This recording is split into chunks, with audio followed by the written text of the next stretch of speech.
Merci de vous réveiller avec nous sur Canal 3 Bénin. Et bienvenue sur Actu Matin. Toute l'actualité, c'est ici et maintenant. Wahab Ali Bara, bonjour. Bonjour Christian, bonjour à tous. L'actualité nationale, n'est-ce pas, c'est cette bonne nouvelle avec la santé de l'économie béninoise. Le Bénin sort du classement des 25 pays les plus pauvres au monde selon les statistiques de la BAD et du Fonds monétaire international. Mais il y a également le volet politique. Les forces Corée pour un Bénin émergent étaient ce week-end à Bopa. Paul Hongpe et Alassane Soumanou Djemba sont allés remobiliser leurs troupes. On parlera également des ralliements. Ce week-end également, Guy Wakou, à travers son mouvement Fait Nous, n'est-ce pas, a rallié l'Union progressiste. Il y a également des ralliements au niveau du bloc républicain. Justement, ce sont de grandes heures pour les partis politiques. Il n'y a plus de week-end où l'on assiste à un de ces rendez-vous politiques. On va en parler ce matin. Les acteurs, à quelques semaines du dépôt des dossiers de candidature à la Sénat, font montre d'un activisme qui témoigne de leurs ambitions électorales. Retour ce matin sur les événements du week-end dans le bulletin de l'information. Et sur ce plateau, on fera le débat. Elles n'ont pas bonne presse dans l'opinion. Les antennes relais des réseaux GSM installés en agglomération suscitent la polémique et intensifient les craintes des habitants sur leur dangerosité. Dans sa démarche matinale, le chroniqueur se fait le porte-voix des populations. Il invite l'ARCEP Bénin à rompre avec le silence. Nous entendrons Moïse Dosoumou dans une dizaine de minutes. Un rendez-vous à prendre dans pratiquement une heure. Au départ, il n'avait que le seul département de l'Atlantique à administrer. Il a par la suite hérité du département du littoral depuis février 2019. Une suppléance qui vraisemblablement n'est pas de tout repos pour notre invité, l'invité du forum Entre Casses, visite de chantier, gestion des affaires courantes des préfectures d'Alada et de Cotonou. Jean-Claude Kodja sur le plateau Actu Matin nous emmènera à apprécier sa charge. Et puis, nous irons là où ça s'est passé, voir ce qu'elle devient après la série d'événements qu'il a secoué en mai-juin 2019 et récemment l'épisode Faleti dans les premières semaines du mois de janvier. La commune de Savè nous reçoit ce matin à travers son maire Timothée Biaou et notre invité au téléphone. Restez avec nous sur Canal 3 Bénin et sur canal3 télévision.com, c'est sur le net pour vivre toute l'actualité.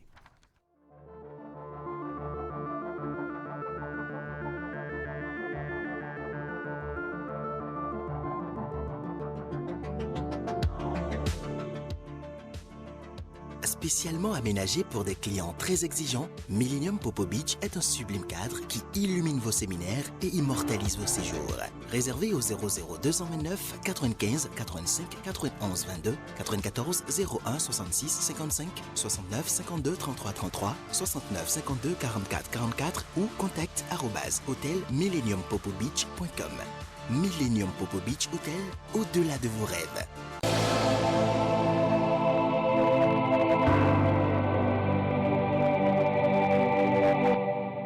Et voilà, pour les précisions à la une des parutions du jour, nous vous retrouvons Wahab Ali Para. Bonjour Christian, bonjour à tous. Les premières informations, c'est à la une de Fraternité avec la santé de l'économie béninoise. Statistiques de la BAD sur les perspectives économiques en 2020. Le Bénin dans le top 6 des économies à croissance la plus rapide au monde. Il sort du classement des 25 pays les plus pauvres au monde. Ruben Alba Aguera, chef de la coopération de l'Union européenne. L'année 2019 a été marquée par des avancées encourageantes. Lire le communiqué de la Caisse nationale de sécurité sociale à l'endroit des entreprises utilisatrices des téléprocédures fiscales. Gestion de flux migratoires. Le Bénin se dote d'un système d'information au niveau des frontières. Présentation de vœux à la mairie de Cotonou. Isdon Olonfon distingue les agents méritants. Colloque pour célébrer les 25 ans d'engagement citoyen. Martin Assogba fait le bilan du parcours de l'ONG Alcré. ARCEP, briser le silence, c'est le titre de la chronique signée ce matin Moïse Dosoumou. À la une maintenant de la nation, embellie économique et lutte contre la corruption, le Bénin se révèle. L'informateur, concertation avec les structures de base des FCBE, Paul Hunkpe a secoué Bopa ce week-end. Descente du chef de l'État à Lada, talon en puissant renfort aux initiatives privées. L'indépendant, visite de travail du chef de l'État aux États-Unis, le FMI et la Banque mondiale sous le charme des réformes gouvernement au contact de la population. Alain Orunla en tournée d'explication dans les collines. À quelques mois des communales et municipales, Alassane Djemba et Paul Hunkpe pour remobiliser les FCBE dans le mono. L'événement précis, classement FMI sur la pauvreté. Le Bénin quitte les 25 pays les plus pauvres du monde communal et municipal de 2020. Forte mobilisation des militants et leaders FCBE derrière Paul Hunkpe. L'actualité au contact des populations de Dassa, Banté et Savalou, le ministre Alain Orunla fait toucher du doigt les réalisations concrètes du président Patrice Talon. Le potentiel, lutte contre la corruption et amélioration du climat des affaires au Bénin. À Alada, Patrice Talon découvre une entreprise anglaise pourvoyeuse d'emploi. Le président de la République a aussi visité le chantier de la caserne moderne d'Alada. Le challenge, fréquente descente du chef de l'État sur le terrain. Talon lance un New Deal de contact avec le peuple. Après Cotonou et Avlekete, Alada est à l'honneur. Le matinal, après l'incendie d'un poste de douane à Bodjekali, douaniers et population de Malanville font la paix. Les pharaons bénin politique, animation de la vie politique, Guy Wakou officialise son adhésion à l'Union progressiste. Bénin politique 2021, talon toujours incertain. La cloche, après plus de 3 ans de réforme du secteur financier, le boom financier du Bénin salué par le directeur général de la BAD. Renouvellement des conseils communaux en mai 2020, l'union sacrée des militants FCBE du Mono autour de Paul Hunkpe. La boussole, à présent, renouvellement des conseils communaux, un bloc compact de militants FCBE derrière Paul Hunkpe à Bopa. Matin libre, encore à Alada le week-end dernier, l'antipopuliste Talon enchaîne ses visites. Il n'est pas indifférent au aura de la foule. Participation au communal, opposition entre euphorie et incertitude. Émergence info, gouvernement au contact de la population GCP. Alain Orunla était à Dassa, Savalou et Banté. Les populations adhèrent à l'initiative. L'événement du jour, visite du chef de l'État à l'usine Blue Sky, un fruit de l'amélioration du climat des affaires sous Talon. Offensive communicationnelle du gouvernement, Alain Orunla apporte l'évangile de la rupture aux populations. Actu Express, après le gouvernement face à la presse, le gouvernement au contact de la population, Alain Orunla entre innovation et efficacité. Le quotidien L'Observateur, adhésion des élus locaux et communaux FCBE au bloc républicain, l'honorable Estache Akpovi ratisse large. 6e circonscription électorale, Dr Guy Wakou et son mouvement politique FENU officialisent leur adhésion à l'Union progressiste. Flash info, ignoré et rejeté à l'UDBN, Dr Guy Wakou devenu pierre angulaire à l'Union progressiste. Il a été royalement accueilli avec son mouvement FENU Bénin samedi dernier. Communal info, meeting d'adhésion du parti Union progressiste. Dr Guy Wakou, désormais la racine du géant Baobab, le puissant leader et ses lieutenants du mouvement FENU Bénin signent officiellement leur adhésion à la plus grande formation politique du Bénin. Élection communale du 17 mai prochain, la candidature de Dossa de Dansou Dossa une incompatibilité avec sa fonction de conseiller à la magistrature suprême, s'interroge le journal. Le quotidien Le Meilleur, installation des coordinations de base dans la 6e circonscription électorale. L'Amazone Claudine Prudencio bloque les 14 quartiers de Godomé-Togodo. Bénin intelligent. En 4 ans de rupture, le Bénin sorti de la liste des pays pauvres. Visite du chef de l'État à Washington. Point et mise au point du ministre des Affaires étrangères et de la coopération Aurélien Agbenossi. Voilà, Christian, un tour rapide des parutions ce lundi matin avec cette bonne nouvelle relative à la santé de l'économie béninoise. Justement, le quotidien Fraternité qui est revenu donc sur l'information un peu comme la plupart des journaux parus ce jour à Cotonou et qui précise en sa page 3, je parle du journal Fraternité, que le Bénin a quitté le groupe des 25 pays les plus pauvres de la planète lors du classement 2019 des institutions de Bretton Woods. Il y a 6 mois donc, le Fonds monétaire international avait déclaré que le pays faisait partie du top 4 des pays africains en termes de perspectives de croissance sur la période 2019-2024. Wakabalik Bara, très rapidement, une petite réaction suite donc à cette performance du Bénin. C'est une performance, on peut le constater, et cela se constate bien évidemment. On ne peut qu'encourager les acteurs, n'est-ce pas, qui ont travaillé pour qu'on ait cette belle figure du Bénin, je dirais, à l'extérieur, que tout puisse, évoluer dans ce même sens, de manière à ce qu'on ne puisse plus dégringoler, parce que quitter 25 pays et se retrouver entre 6 pays les moins pauvres du monde, je pense que c'est une très bonne nouvelle. Voilà, et puis le journal de service public La Nation qui nous rapporte cette information. Insécurité à Porto Novo, la police a abattu 4 kidnappeurs. C'était samedi 1er février dernier aux environs de minuit. 4 preneurs d'otages à Porto Novo, précisément au quartier Wando. Les ravisseurs ont enlevé un petit de 12 ans, élève dans un collège technique privé de la ville capitale à Porto Novo. Ces ravisseurs ont exigé une rançon de 5 millions de francs CFA aux parents avant toute libération de leurs enfants, mais malheureusement, ils ont été pris et abattus par les policiers. Dans un instant, nous allons retrouver le chroniqueur qui aborde la récurrente question d'installation des pylônes au milieu des habitations.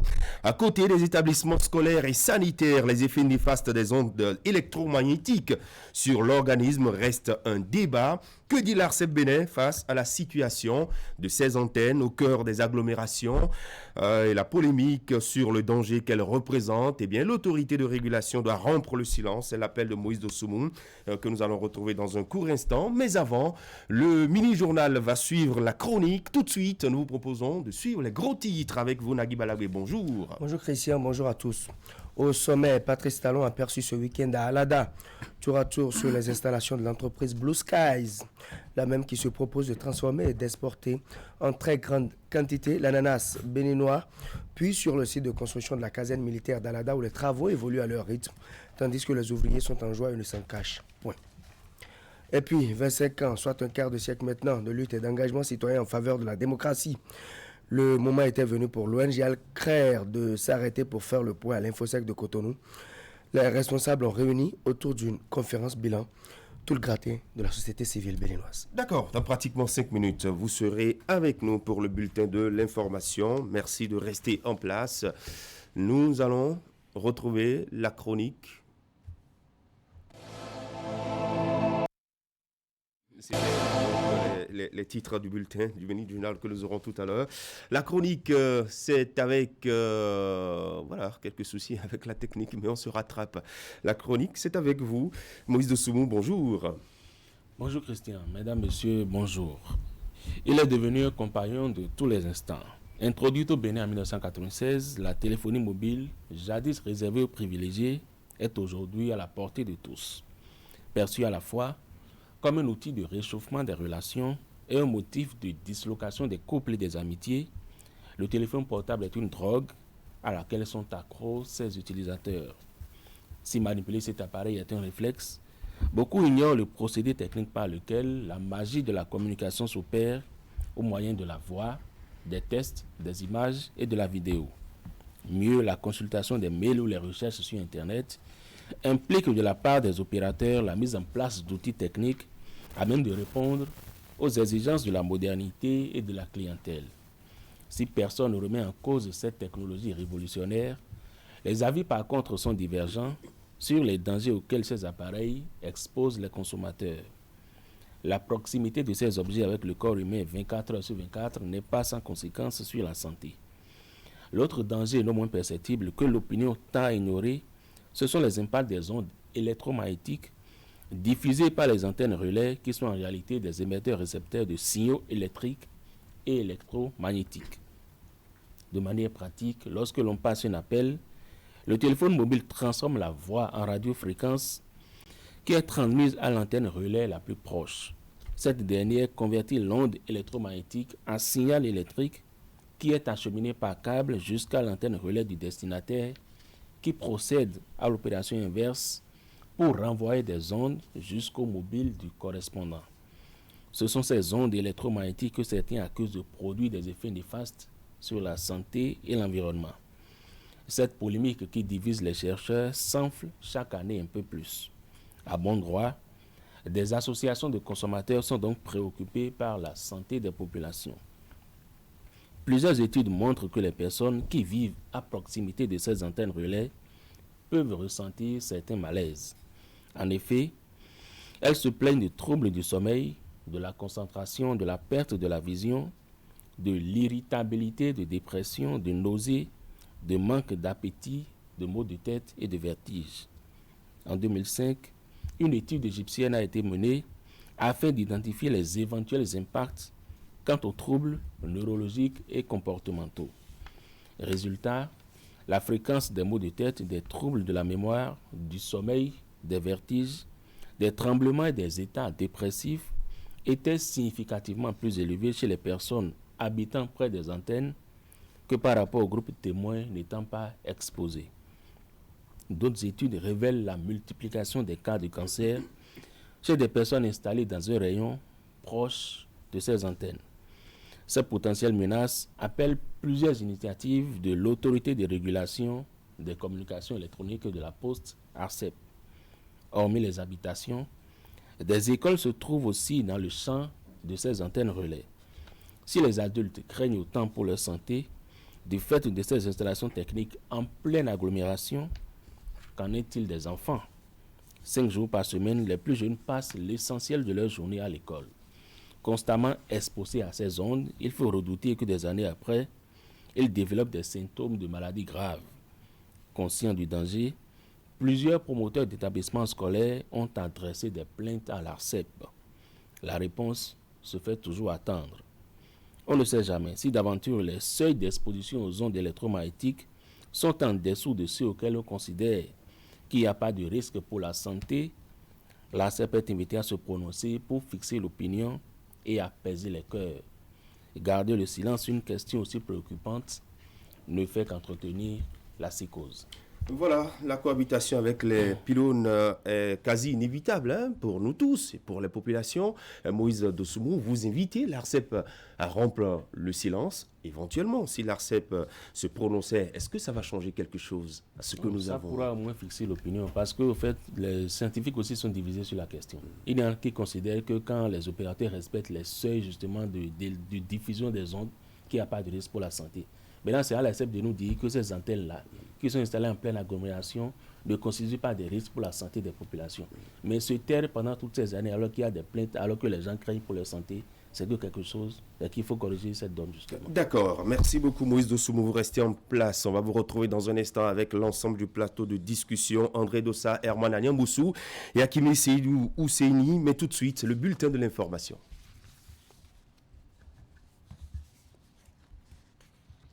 Voilà, nous allons très rapidement continuer avec le bulletin de l'information, le mini-journal. Puisque le jingle ne vient pas, le premier élément nous emmène tout droit à Alada. Le président de la République est allé prendre des nouvelles de l'entreprise anglaise Blue Skies, spécialisée dans la transformation des fruits.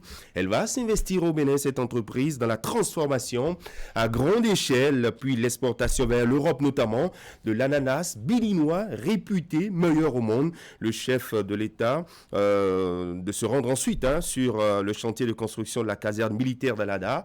Eh bien, là-bas, les ouvriers se sont mobilisés pour lui réserver un accueil chaleureux. On va faire le point de ce périple avec Wakabali Para.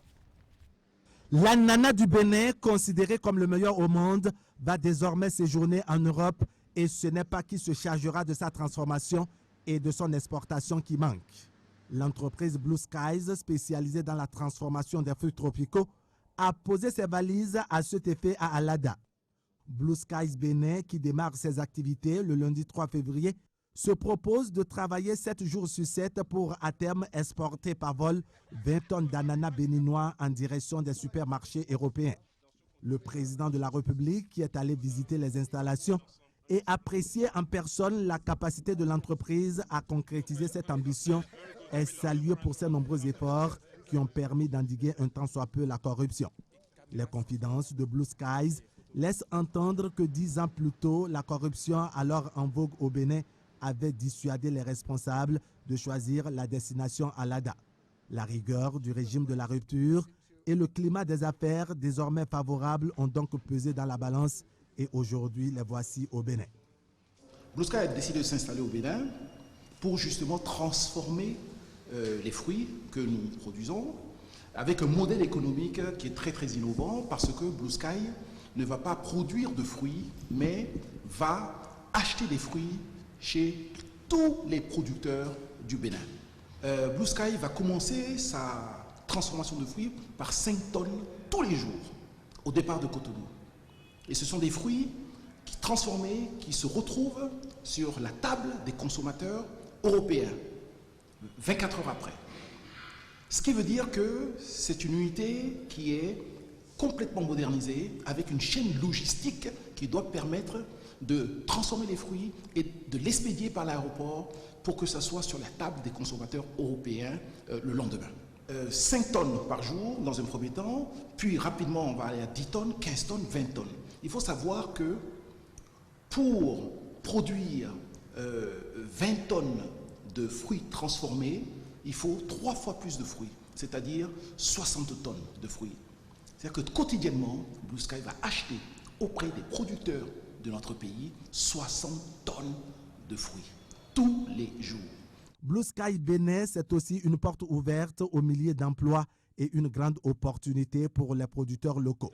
Le promoteur a souhaité l'accompagnement du gouvernement pour certaines facilités. Et c'est de gaieté de cœur que le président Patrice Talon, tout en le félicitant pour le choix porté sur le Bénin, l'a rassuré de ce que l'État lui apportera le soutien nécessaire pour promouvoir le label Ananas du Bénin.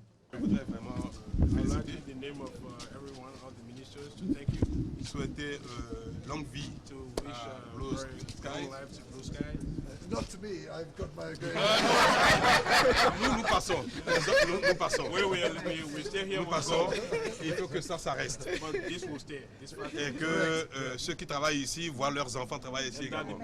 C'est ça. Et que votre nom soit gravé éternellement dans Your name. Vraiment. Je voulais dire aux uns aux autres, bravo, félicitations. Nous comptons sur vous pour d'abord donner satisfaction aux promoteurs et contribuer à montrer que le Bénin est capable de se développer par ce genre de choses. Le chef de l'État s'est ensuite rendu sur le site de construction de la caserne militaire d'Alada. Les travaux ici ont commencé depuis l'année dernière et sont à la date d'aujourd'hui à 25% d'exécution par l'entreprise chinoise Polytechnologie. D'ordinaire, 2000 ouvriers travaillent sur ce chantier qui à terme prendra inévitablement la forme d'une caserne militaire ultra-moderne au profit des forces armées béninoises. L'ouvrage sera livré, si tout va bien, en septembre 2021, mais en attendant, Patrice Talon repart avec les acclamations des ouvriers de la caserne, mobilisés pour lui témoigner leur admiration et leur soutien. Et voilà, c'est vrai que le mois de janvier est terminé, mais nous allons poursuivre avec Bruno Fanyingbe, le patriarche qui a créé une nouvelle tradition à Diakotomé. C'est pour se souhaiter les vœux. Exact, Christian. Et elle voudrait qu'aux femmes et aux jeunes soient présentés des vœux de bonne et heureuse année. Une particularité cette fois-ci, la foule mobilisée comme un seul homme derrière lui sera entretenue sur les actions du président de la République pour qui, selon le sage, nul ne devrait marchander son soutien. La vedette de ce vendredi après-midi à Djakotomé, dans le département de Koufou, c'est lui, Bruno Fanyingbe, l'octogénaire, opérateur économique et acteur politique de premier plan de la commune. Bruno Fanyingbe est le parrain politique de plusieurs de ces jeunes et femmes qui n'ont pas hésité un seul instant pour sortir massivement, venir lui présenter leurs vœux de nouvel an et saluer ses actions de bâtisseur de Djakotomé, sa commune natale. L'an passé, nous nous étions réunis ici même autour de notre papa, lui souhaitant nos vœux de nouvel an. Cette année, il a plu à Dieu de nous renouveler la même grâce pour exprimer nos meilleurs vœux de santé, de paix et de bonheur à notre cher papa Fanyingbe Bruno. Nous saisissons cette occasion solennelle pour vous dire merci et vous renouveler notre entière disponibilité à nous accompagner partout où besoin sera. Car, nous le savons, vous n'allez pas là où votre population va être sacrifiée. Vous ne soutenez pas ce qui va à l'encontre de l'intérêt de tous. Vous êtes toujours là où le partage, la solidarité et la justice sont des valeurs recherchées et promues. L'heureux du jour, Bruno Fanyingbe a à son actif plusieurs actions et réalisations. Dans le secteur de l'éducation, par exemple, il a été le papa bonheur de plusieurs écoles et collèges de la commune de Djakotomé à travers la construction et le don de modules de salles de classe ainsi que de mobilier. Je vous témoigne notre gratitude et vous assure de l'amour que nous avons pour vous. C'est un amour éternel. Soyez heureux. Restons soudés de reste et déjà derrière notre leader, Papa Bruno Fanyingbe, pour les prochaines consultations électorales et les victoires à venir. Tout en recevant les messages et marques d'affection à lui témoigner ici, Bruno Fanyingbe a eu une pensée pour le Bénin et le chef de l'État, Patrice Talon. Le président Patrice Talon, ses idées entre de vouloir rassembler tous les Béninois pour que le Bénin soit meilleur. Nous devons nous mobiliser autour de lui et lui demander de continuer à être sincère avec le peuple du Bénin. Et que nous, peuple du Bénin, en particulier le Koufou, nous devons nous mobiliser autour de lui pour l'accompagner dans ses idées nobles. Cette cérémonie de présentation de vœux est à sa deuxième édition. Elle est un moment pour des jeunes et des femmes de Koufou de fêter l'entrée dans la nouvelle année avec Bruno Fanyingbe et de recevoir de lui des bénédictions et conseils. Et voilà, Nagui Balagwe, nous sommes en 2020. Quel agenda pour le ministre ou le ministère de l'économie numérique? C'est justement à cette question que la ministre Aurélie Adamsoulé a répondu ce samedi à Cotonou devant les acteurs majeurs du secteur de l'Internet au Bénin. Cette année, les chantiers toucheront prioritairement l'éducation, l'entrepreneuriat et la dématérialisation de l'administration. Suivez le compte rendu. Devant les médias, fournisseurs d'accès à Internet, promoteurs de start-up numériques, en somme un parterre d'invités, représentatifs du secteur du numérique, Aurélie Adamsoulé expose sa feuille de route pour l'année 2020. En matière d'Internet, la ministre de l'économie numérique promet d'élargir l'accès et d'en améliorer la qualité. En termes de couverture, nous avons quand même fait aussi un bond. La couverture 3G, l'année dernière, je l'avais annoncé, est passée à plus de 56%. Précédemment, nous étions autour d'une 30-35%. La pénétration de l'Internet mobile est aussi passée de 42 à 48% en l'espace de 3 ans. Et comme je l'annonçais tout à l'heure avec le développement du haut et très haut débit fixe, La tendance baissière que nous notons au niveau de l'Internet fixe, nous allons la voir remonter et prendre une pente plus ascendante. Le gouvernement béninois veut également mettre la barre très haut en termes de satisfaction des besoins fondamentaux par le biais de l'internet. Ainsi, cette année, le réseau béninois d'éducation et de recherche est une réalité. Il permettra à la cible d'échanger les connaissances avec les meilleures universités du monde. Ça veut dire quoi? Ça veut dire qu'un étudiant qui se trouve à Parakou va pouvoir accéder à des ressources pédagogiques qui se trouvent dans une université à Singapour, dans une université à Harvard, dans un centre de recherche qui se trouve en Italie, à Trieste, qui est un grand centre où il y a beaucoup de centres de calcul. Donc cela veut dire que nous allons ouvrir nos universités, nos centres de recherche au monde et nous allons apporter le monde dans ces universités et dans ces centres de recherche grâce au numérique. Grâce au numérique, il sera possible en 2020 de se faire délivrer les pièces administratives en ligne.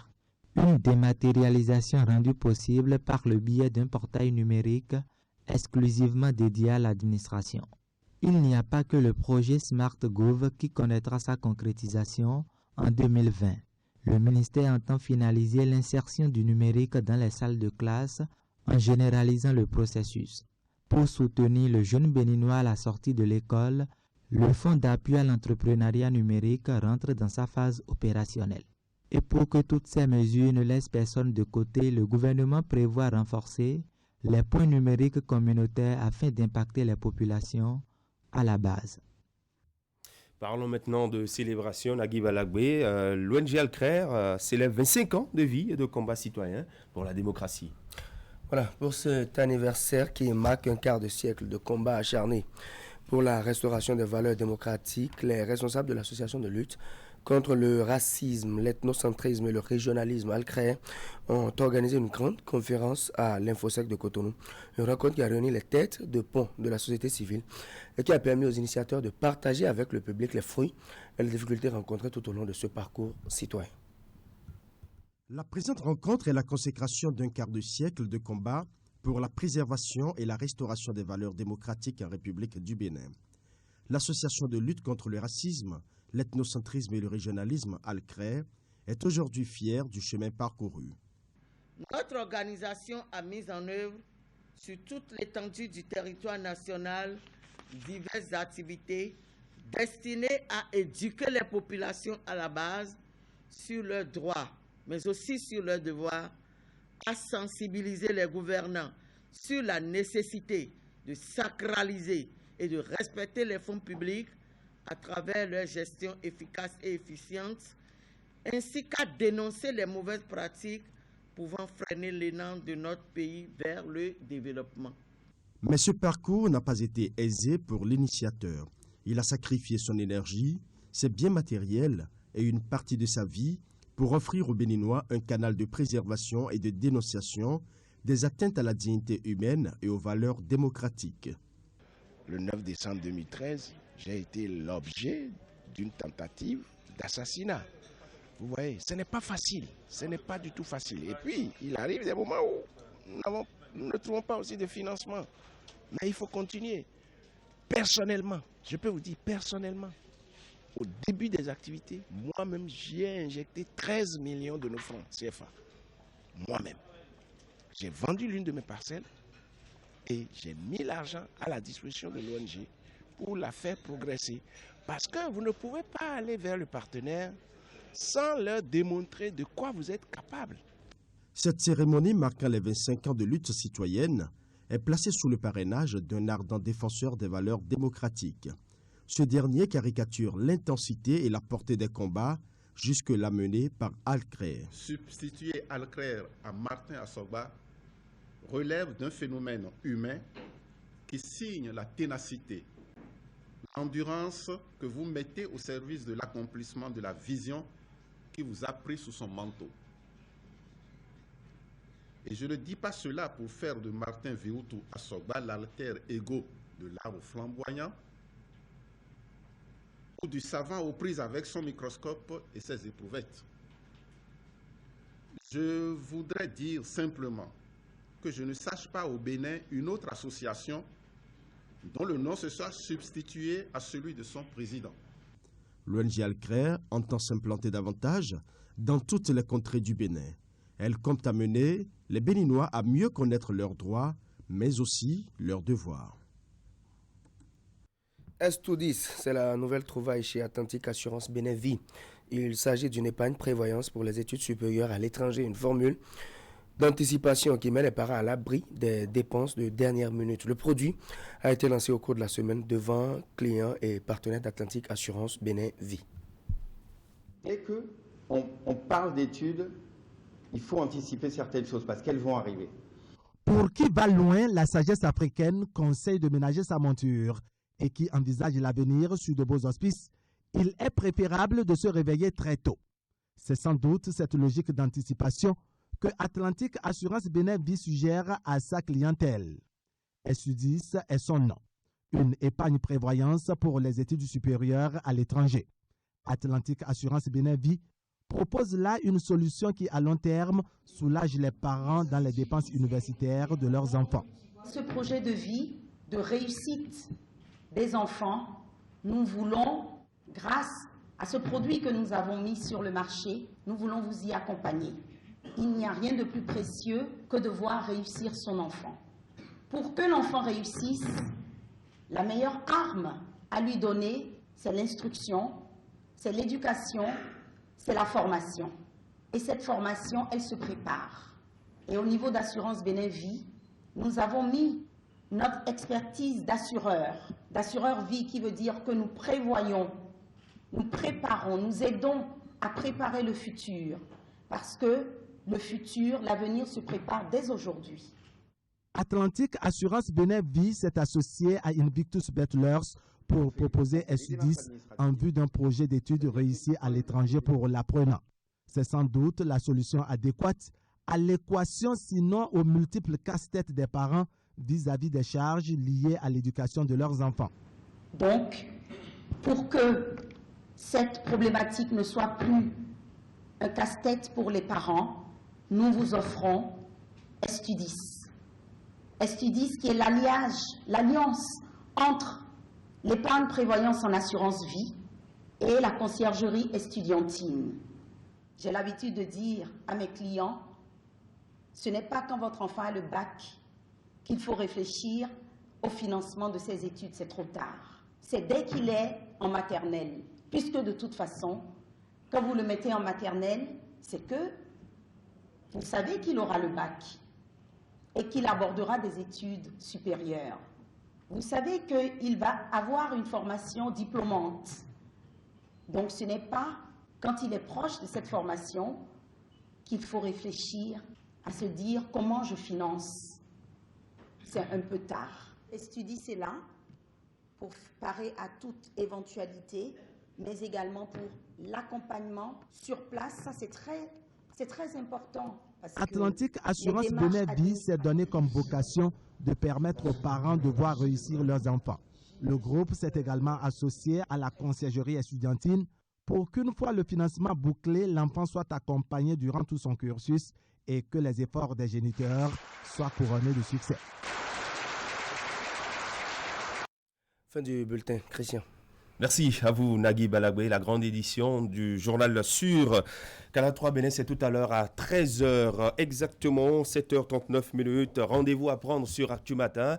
On va retrouver autour de 8h05 notre invité, l'invité du forum. Il s'agit du préfet des départements de l'Atlantique et du littoral, Atlantique Littoral, les préfectures sous Jean-Claude Kodja, que retenir. Il sera avec nous en plateau en compagnie de Herman Anyamboussou et André Dossa. Au téléphone, je recevrai en ligne Timothée Biaou, il est le maire de Savè. On va parler de la vie à Savè après l'épisode Faletti et avant les prochaines élections communales et municipales. Vous restez donc avec nous pour cette première partie de votre émission Actu Matin. Tout de suite, le forum vous ouvre désormais les frontières du Sénégal, du Bénin, du Burkina Faso et de la Côte d'Ivoire. En effet, avec le service UBA Connect, tous les clients de UBA ont la possibilité lors de leur séjour professionnel ou personnel dans ces pays de déposer et retirer de l'argent de leur compte local en toute facilité. Plus besoin de transporter des devises dans vos valises. À tout moment, en tout lieu, de façon simple et sécurisée, profitez de votre compte dans chacun des pays de l'UMOA comme si vous étiez dans le vôtre. Avec UBA Connect, votre compte bancaire voyage avec vous. UBA. Africa's Global Bank.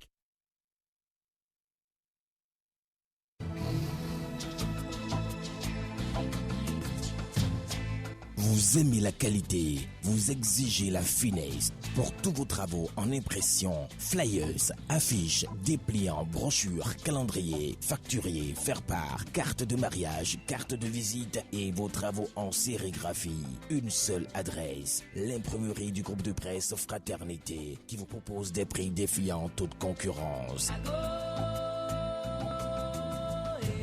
Imprimerie Fraternité, c'est une équipe dynamique avec du matériel de dernière génération capable de vous produire en quantité, qualité et avec célérité.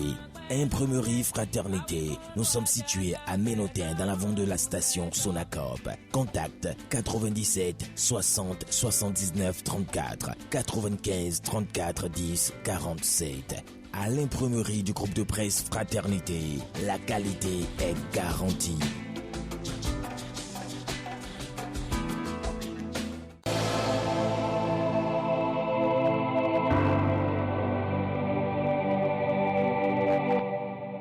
Voilà, 20 minutes pour aborder différents sujets en plateau. Vous êtes avec nous, Akibé.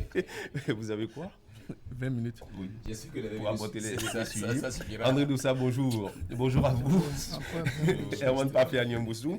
Alors, premier sujet à aborder avec vous, André, c'est cette vague d'adhésion dans les partis politiques.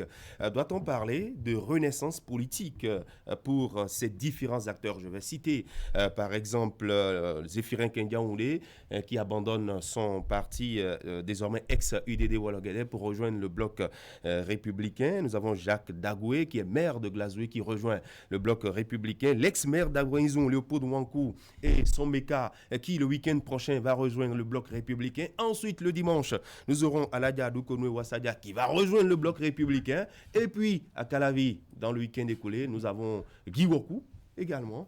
Bon, lui, il a choisi l'Union progressiste, finalement. André Doussa, devront nous parler de renaissance politique. De renaissance, ça veut dire que ces hommes politiques ont plusieurs vies. À l'image, par exemple, de Kendiaoundé que vous évoquez, on l'a eu d'ailleurs sur Zone Franche. Hier, renaissance, je ne sais pas s'il faut parler de renaissance. Ils se repositionnent. Pour la plupart, c'est des acteurs politiques qui sortent de partis d'opposition ou de résistance et qui donc rejoignent les formations politiques soutenant l'action de Patrice Talon. Vous savez, c'est un phénomène auquel on est habitué.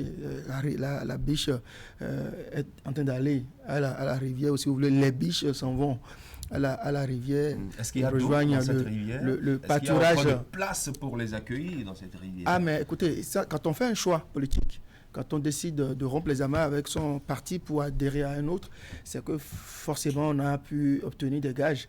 On a peut-être... Parce que vous savez, ces adhésions se font à quelques encablures des élections. Je conjecture que la plupart de ces acteurs ont des ambitions pour les prochaines élections et ont adhéré parce qu'ayant des gages de ce qu'ils pourront être positionnés et ainsi de suite. Ou alors c'est que ce qu'ils attendent, ce n'est pas forcément être positionnés pour les prochaines élections, c'est peut-être pour d'autres enjeux que pour le moment on ne connaît pas. Mais la transhumance a encore de beaux jours devant elle avec tous ces mouvements que vous avez évoqués. Oui, la transhumance, on en parle tout le temps sur ce plateau. Alors finalement, on constate que depuis un moment, c'est le bloc républicain qui fait le plus de recrutement aujourd'hui. Un travail minutieux de la part des cadres de ce parti politique. C'est l'impression que ça donne, Christian Danedian. Et ceux que vous avez cités, c'est ceux qui ont fait l'option certainement de communiquer. Sinon, il y a bien de mouvements ce week-end de départ d'un parti X pour un parti Y. J'ai cru lire dans un compte rendu que les militants dans la commune de Banikwa, notamment, je crois, de Goumori, ont tous plié bagage pour prendre la destination du bloc républicain, c'est-à-dire que ceux qui étaient avec les forces Kouroukouen Bénin émergents. Il y a bien d'exemples comme ça qu'on peut citer ce matin en dehors de ceux dont vous avez eu, je dirais, vous avez pris l'initiative par devers vous d'énumérer ce matin. Non, est-ce que c'est la preuve d'une renaissance? Non, constatons pour les simplement acteurs que nous connaissons, que nous avons vu faire. Non, c'est pas une question de renaissance. Je crois que c'est ce à quoi nous avons été souvent habitués. C'est vrai que depuis l'instauration du système partisan et tout ce qui est autour, on s'est dit que voilà, que les choses iront décrescendo, mais ce n'est peut-être pas le cas. Mais en ligne de mire, il y a bien évidemment, et André a bien fait de le rappeler, nous avons les communales et les municipales du 17 mai prochain. Oui. Au-delà peut-être certainement des positionnements au niveau donc des différentes listes vers lesquelles ils sont en train de migrer, il y a que certains peut-être n'attendent pas d'être positionnés sur, je dirais, ne veulent pas prendre place dans le starting block, mais espèrent aussi avoir des dividendes au regard des postures.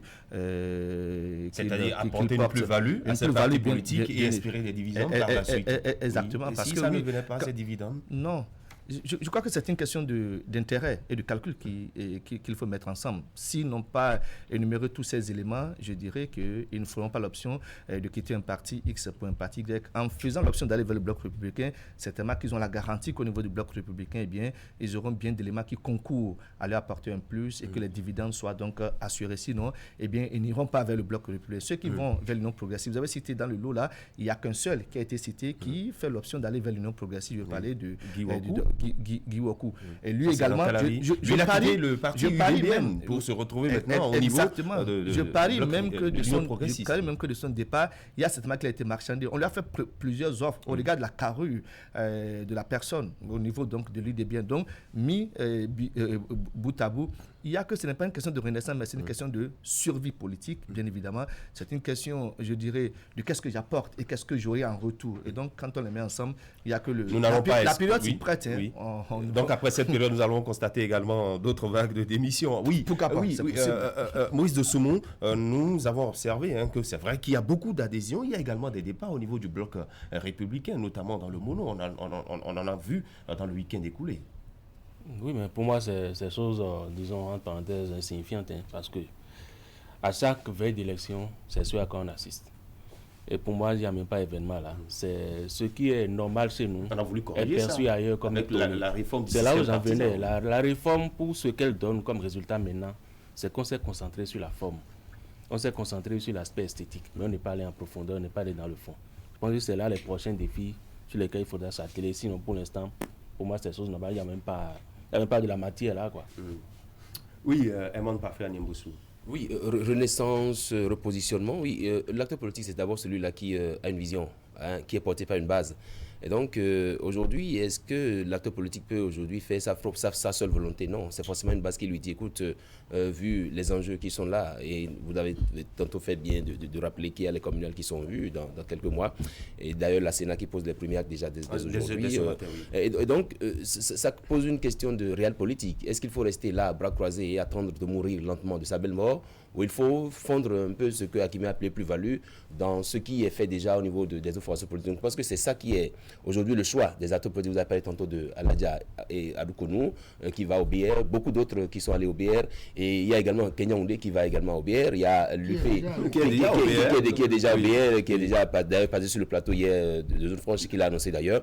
Et donc je pense que ça participe un peu de la bonne lecture que ces acteurs politiques font de ce qui se passe aujourd'hui. Donc je pense que pour ce qui est de l'UP, qui a engrangé également deux ou trois pour le compte de l'Atlantique seul, et d'autres formations politiques forcément qui sont également aujourd'hui la porte d'entrée de plusieurs acteurs politiques. Je pense que la balle est ainsi ouverte, le jeu est ainsi ouvert, et on va voir ce que ça va donner. Maintenant, c'est la question c'est de savoir, vu qu'il y a beaucoup d'acteurs qui se bousculent au portes de ces formations politiques, comment se fera le positionnement sur les listes? Justement, Hakimi Seydou Ouseni en parlait tantôt, il pense que ceux qui y vont, c'est pas forcément pour être positionnés, mais pour apporter quelque chose de plus, pour que ces partis politiques réussissent à engranger le plus de suffrages sur le terrain. Oui, on ne va pas en politique pour les beaux yeux de quelqu'un. Ils y vont forcément pour pour être bien positionnés, pour être positionnés pour les communales qui sont là, ou tout au moins pour montrer qu'ils ont une certaine force qu'ils veulent mettre à disposition de cette formation politique-là. Je pense que, pour ma part, il va falloir agir sur l'enquête de moralité. Parce que, effectivement, quand on a plusieurs acteurs politiques, ceux qui vont les ils sont nombreux aujourd'hui à se bousculer aux portes. Peut-être que l'un des critères, vous vous rappelez, pendant la Révolution, on faisait monter le gars sur la table et on dit, est-ce que vous êtes d'accord pour ce monsieur-là? Et quand les gens baissent la tête, ils comprennent. La réponse était que quand vous n'êtes pas propre, vous baissez la tête et vous descendez. Non, je crois que Emmanuel exagère certainement quand il n'y a pas d'enquête de moralité, non. Ceux qui y vont sont des gens qui ont apporté les preuves au niveau de leurs anciennes formations politiques. Vous faites bien de rappeler par exemple l'invité de zone franche. C'est vrai, mais ils sont portés disparus à un moment donné, après avoir, disons, en ce moment, ils se sont prononcés sur un certain nombre de sujets. On les a vus quand ils étaient dans la posture d'opposant. Aujourd'hui, lorsqu'ils rejoignent la barque, qu'est-ce qui peut expliquer ce mouvement? Ils ne sont pas les premiers. On a vu des gens qui ont fait un virement de 360 degrés juste entre deux tours, juste après les élections. Non, mais s'il fait un virement de 360 degrés, il revient au point de départ. Si des gens ont fait l'option de cesser, je dirais, de se prononcer sur l'actualité, c'est au regard d'un certain nombre certainement de disciplines qui se sont fixées. Les FCBE, depuis pratiquement un mois déjà, on a du mal à les entendre. Non, on a vu Paul Houpé à Bopa le week-end écoulé, il était accompagné de Soumanou Djemba. J'en viens pour dire que non, ce n'est pas une question de qu'est-ce qu'ils apportent. Ils ont quelque chose à apporter. Même la seule personne qui vient est déjà un plus. En politique, nous a-t-on dit, on est beaucoup plus dans la dynamique de l'addition que dans la dynamique de la soustraction. Il n'y a rien à faire. Même leur seule voix apportera quelque chose, je dirais, au niveau de la nouvelle formation vers laquelle ils sont en train de migrer. Et quand vous faites, je dirais, juste une rétrospective sur ces différentes personnalités dont on parle, quoique ça a l'impression de ne pas être, je dirais, une actualité aussi forte que cela puisse paraître, il y a que, pendant que nous y sommes, jusqu'au 17 mai prochain, on ne parlera que de ces mouvements politiques, bien évidemment. Nombreux vont migrer, certains vont quitter leur point X pour peut-être un point Y, et ça ira de part et d'autre. On va le présenter en trophée au regard de la carrure de celui qui est en train de faire le déplacement. Et Zéphirin Kagnon, on en parle parce que, qu'on le veut ou pas, dans sa zone de prédilection, il y a qu'on ne peut pas ne pas dire qu'il va participer à l'animation de la vie politique au niveau de sa circonscription. Maire par la suite. Exactement. Donc, ils sont autant, je dirais, de politiques comme ça qui ont quitté un point X pour un point Y. Vous avez tout de suite demandé quand... vous irez vite, on va donner la parole également aux autres. André Dossaki, je lui donne la parole. Oui, André. Je n'avais pas d'éléments nouveaux en tant que tel à ajouter. Non, vous savez, il y a le bloc républicain et l'Union progressiste qui se livrent à ce que je vais appeler la course aux armements, en guillemets. C'est-à-dire que tout ce qu'il y a à prendre, ils s'en vont chercher. Et même quand on prend un duvet politique, un poids plume, on en fait un grand événement pour montrer à son vis-à-vis que, bon, nous avançons, etc. Ces deux parties se livrent une guerre sans merci. Et je trouve ça un peu curieux parce qu'aujourd'hui, ils sont plus seuls. Dans la prochaine consultation électorale, ils seront plus seuls. Il y a notamment les forces choriques pour un émergent de Paul Houpé. Je ne dis pas ça pour dire que Boni Yahi a cessé d'être le maître à bord, mais en réalité, ils seront dans la course pour peut-être arbitrer le combat entre républicains et progressistes. Les adhésions, les démissions, etc., vous allez voir que c'est beaucoup plus à l'endroit de ces deux partis-là que cela se fait. Vous n'entendrez pas les autres partis, MOEL, UDUD, UDBN, etc., annoncer des adhésions. Ça veut dire que pour l'instant, les acteurs politiques se disent que c'est ces partis-là qui leur offrent pour le moment les meilleurs gages possibles, les meilleures chances possibles.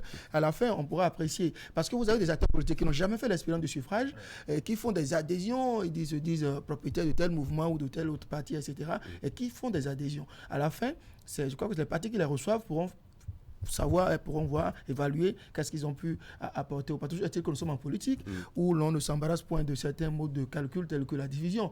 Au contraire, on fait la promo de l'addition, la multiplication. Oui.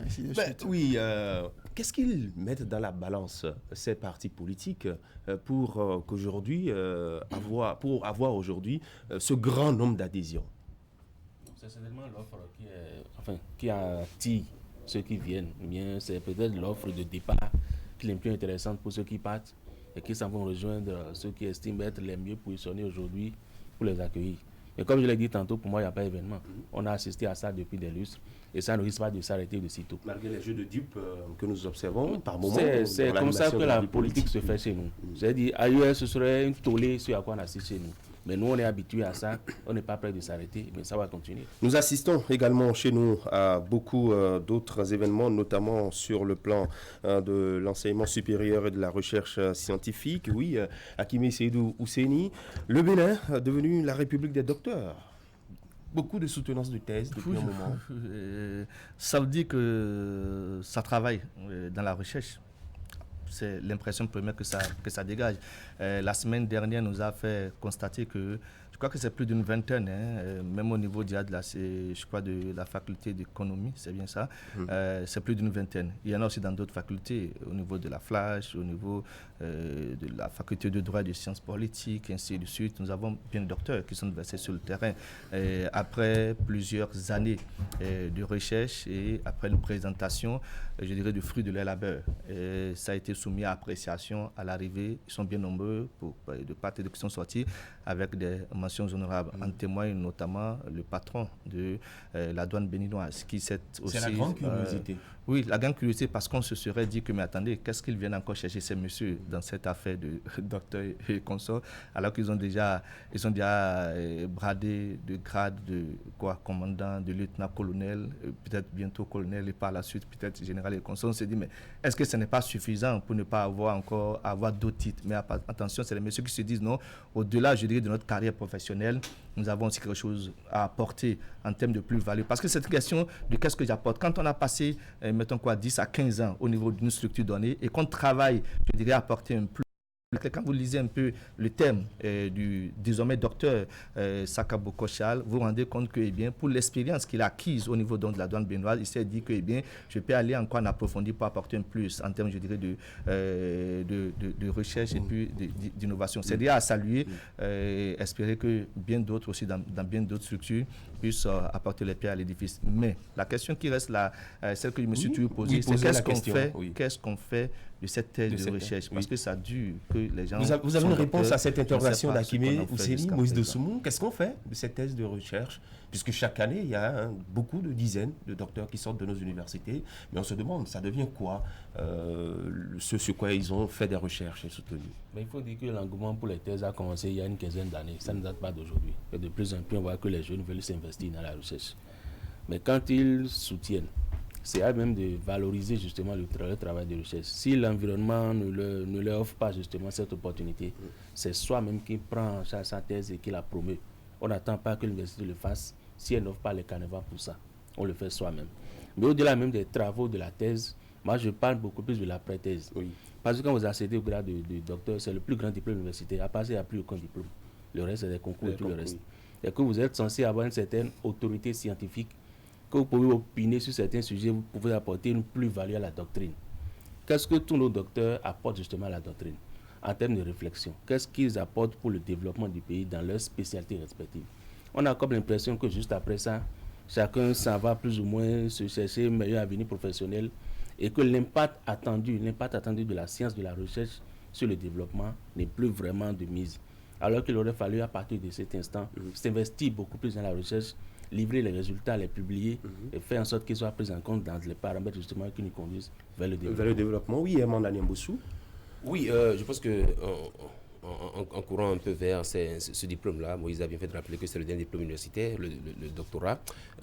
Ça montre que la meilleure richesse qu'on puisse laisser à la postérité, c'est ce qu'on fait en termes de recherche pour permettre à d'autres qui viennent après vous de pouvoir poursuivre, de pouvoir concrétiser. Par exemple, je prends le cas de ce docteur-là qui a parlé des déchets solides ménagers, par exemple, et qui dit qu'on peut les utiliser autrement pour produire de ce qu'on appelle un combustible et tout. D'accord, docteur Maligomina. Qu'est-ce qu'on fait, par exemple, de ce qu'il a trouvé comme élément? Est-ce que ça n'aurait pas concouru, par exemple, à ce que des déchets ne puissent plus traîner dans les rues de Cotonou? Si, par exemple, on me dit que je peux vendre mes déchets à 100 francs le sac de jute, je vais courir, aller de maison en maison, ramasser ces déchets-là et mettre ça dehors.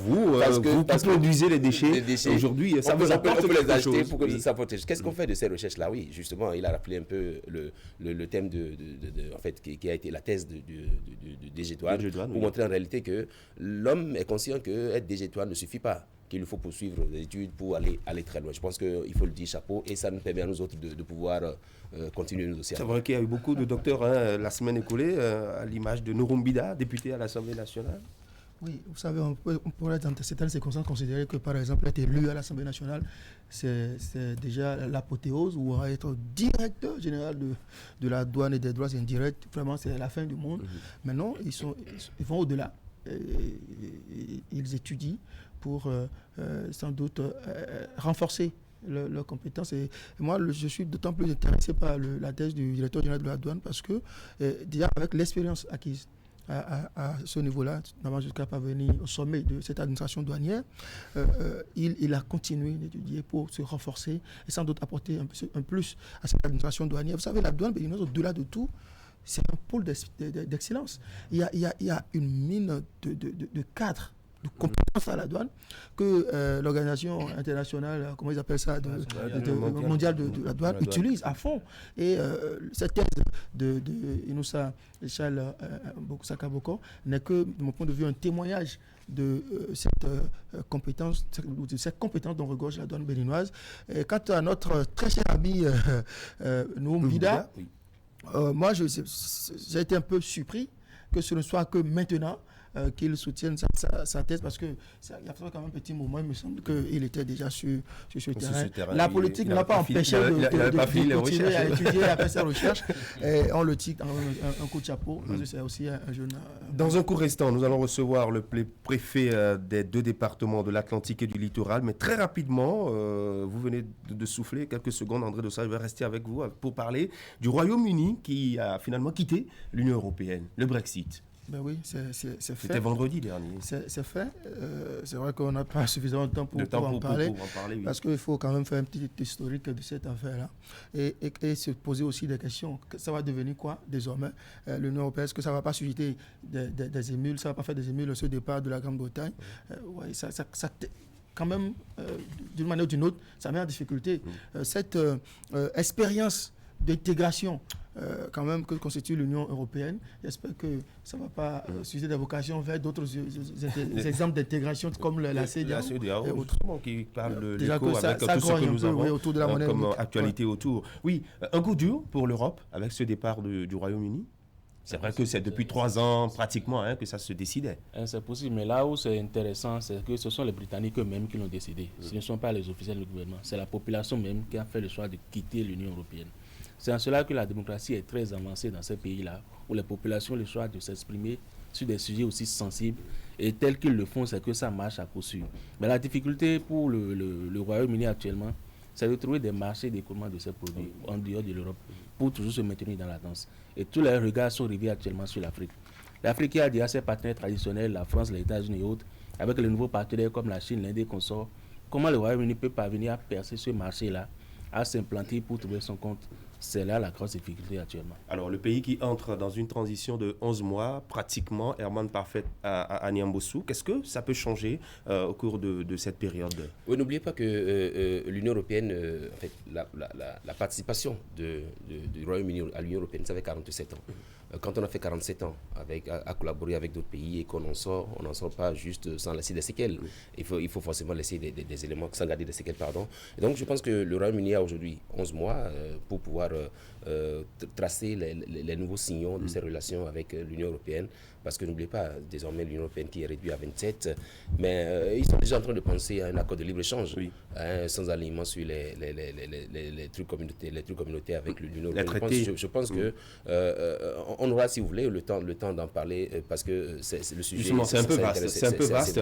Et la question que je m'en vais vous faire, c'est par rapport au domaine du sport. On sait que, bon, le Royaume-Uni, c'est quand même un pays de football.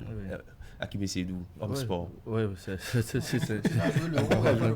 côté pas l'euro. Il n'y a pas le sujet. Non, le sujet il est vaste, c'est même pas un peu vaste, il est vaste. Il faut déjà commencer par se demander c'est quoi l'impact du retrait du Royaume-Uni, du Brexit et de l'Europe pour l'Afrique. C'est de ça que les questions. Parce que oui, au-delà, je dirais, des relations avec l'Union européenne dans son temps, c'est concrètement qu'est-ce que nous, en Afrique, qu'est-ce qu'on y gagne et qu'est-ce qu'on perd quand le Royaume-Uni quitte l'Union européenne. européenne. On peut se poser cette question et opiner longuement là-dessus. Je crois que c'est beaucoup plus ça qui va intéresser nos téléspectateurs, de savoir est-ce qu'en quittant l'Union européenne, est-ce que l'Afrique se retrouve démembrée complètement, je dirais, abandonnée par le Royaume-Uni.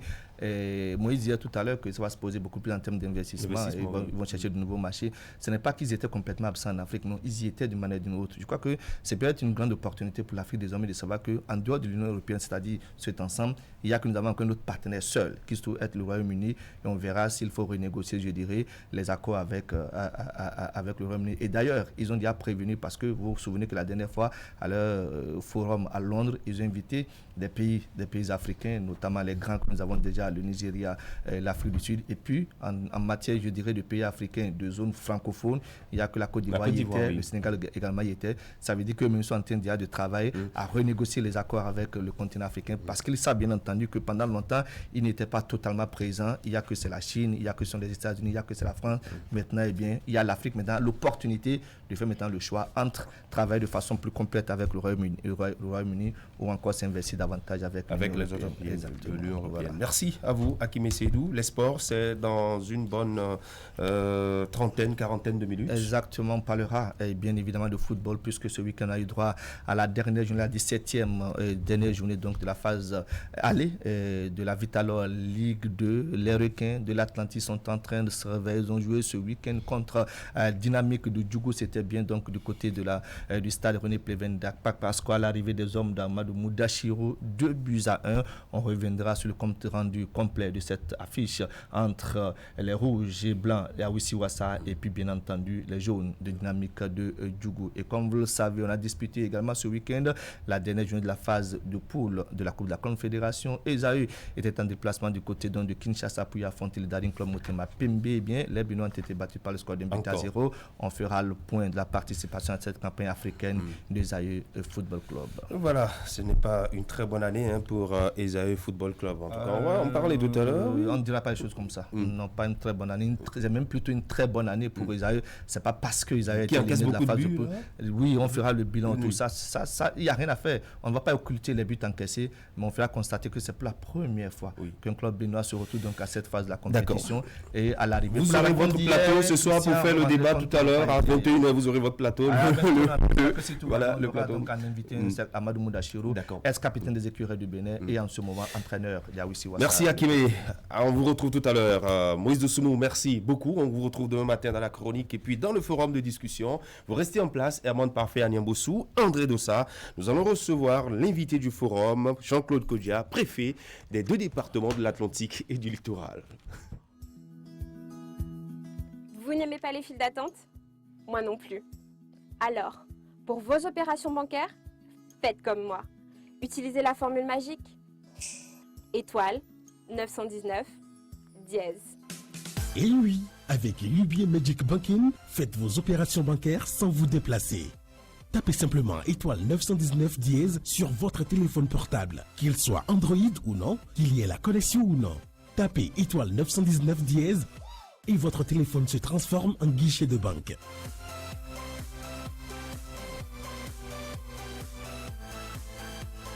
C'est magique, c'est UBA. Pour plus d'informations sur UBA Magic Banking, contactez-nous. UBA, Africa's Global Bank.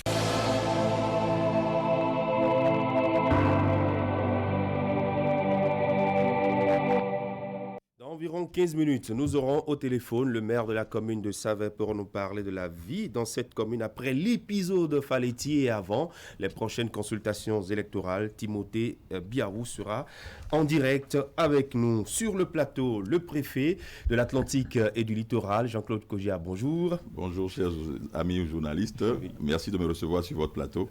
C'est un plaisir de vous recevoir. Ça peut paraître une mauvaise lecture de notre part, monsieur le préfet, mais on vous sent très pris d'Alada à Cotonou en passant par les autres communes des 2 départements de l'Atlantique et du littoral, présents sur tous les chantiers du programme d'action du gouvernement, là où il faut casser, là où il faut aménager, là où il faut construire. Jean-Claude Kodja, tout cela fait-il de vous le préfet le plus actif du Bénin, à l'image d'un certain Toboula il y a un peu plus d'1 an?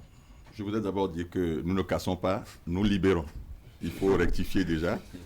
Mais ensuite, c'est une très bonne question, une question légitime. Lorsque nous recevions du chef de l'État le 7 juillet 2016 notre lettre de mission, il a prononcé une phrase très forte. Je ne vous envoie pas en mission pour votre confort, mais pour la gloire de la nation, pour sa dignité, pour son honneur. C'était déjà un challenge pour nous et pour moi particulièrement. Et puis, vous le savez, j'ai été nommé comme préfet intérimaire de littoral. Oui.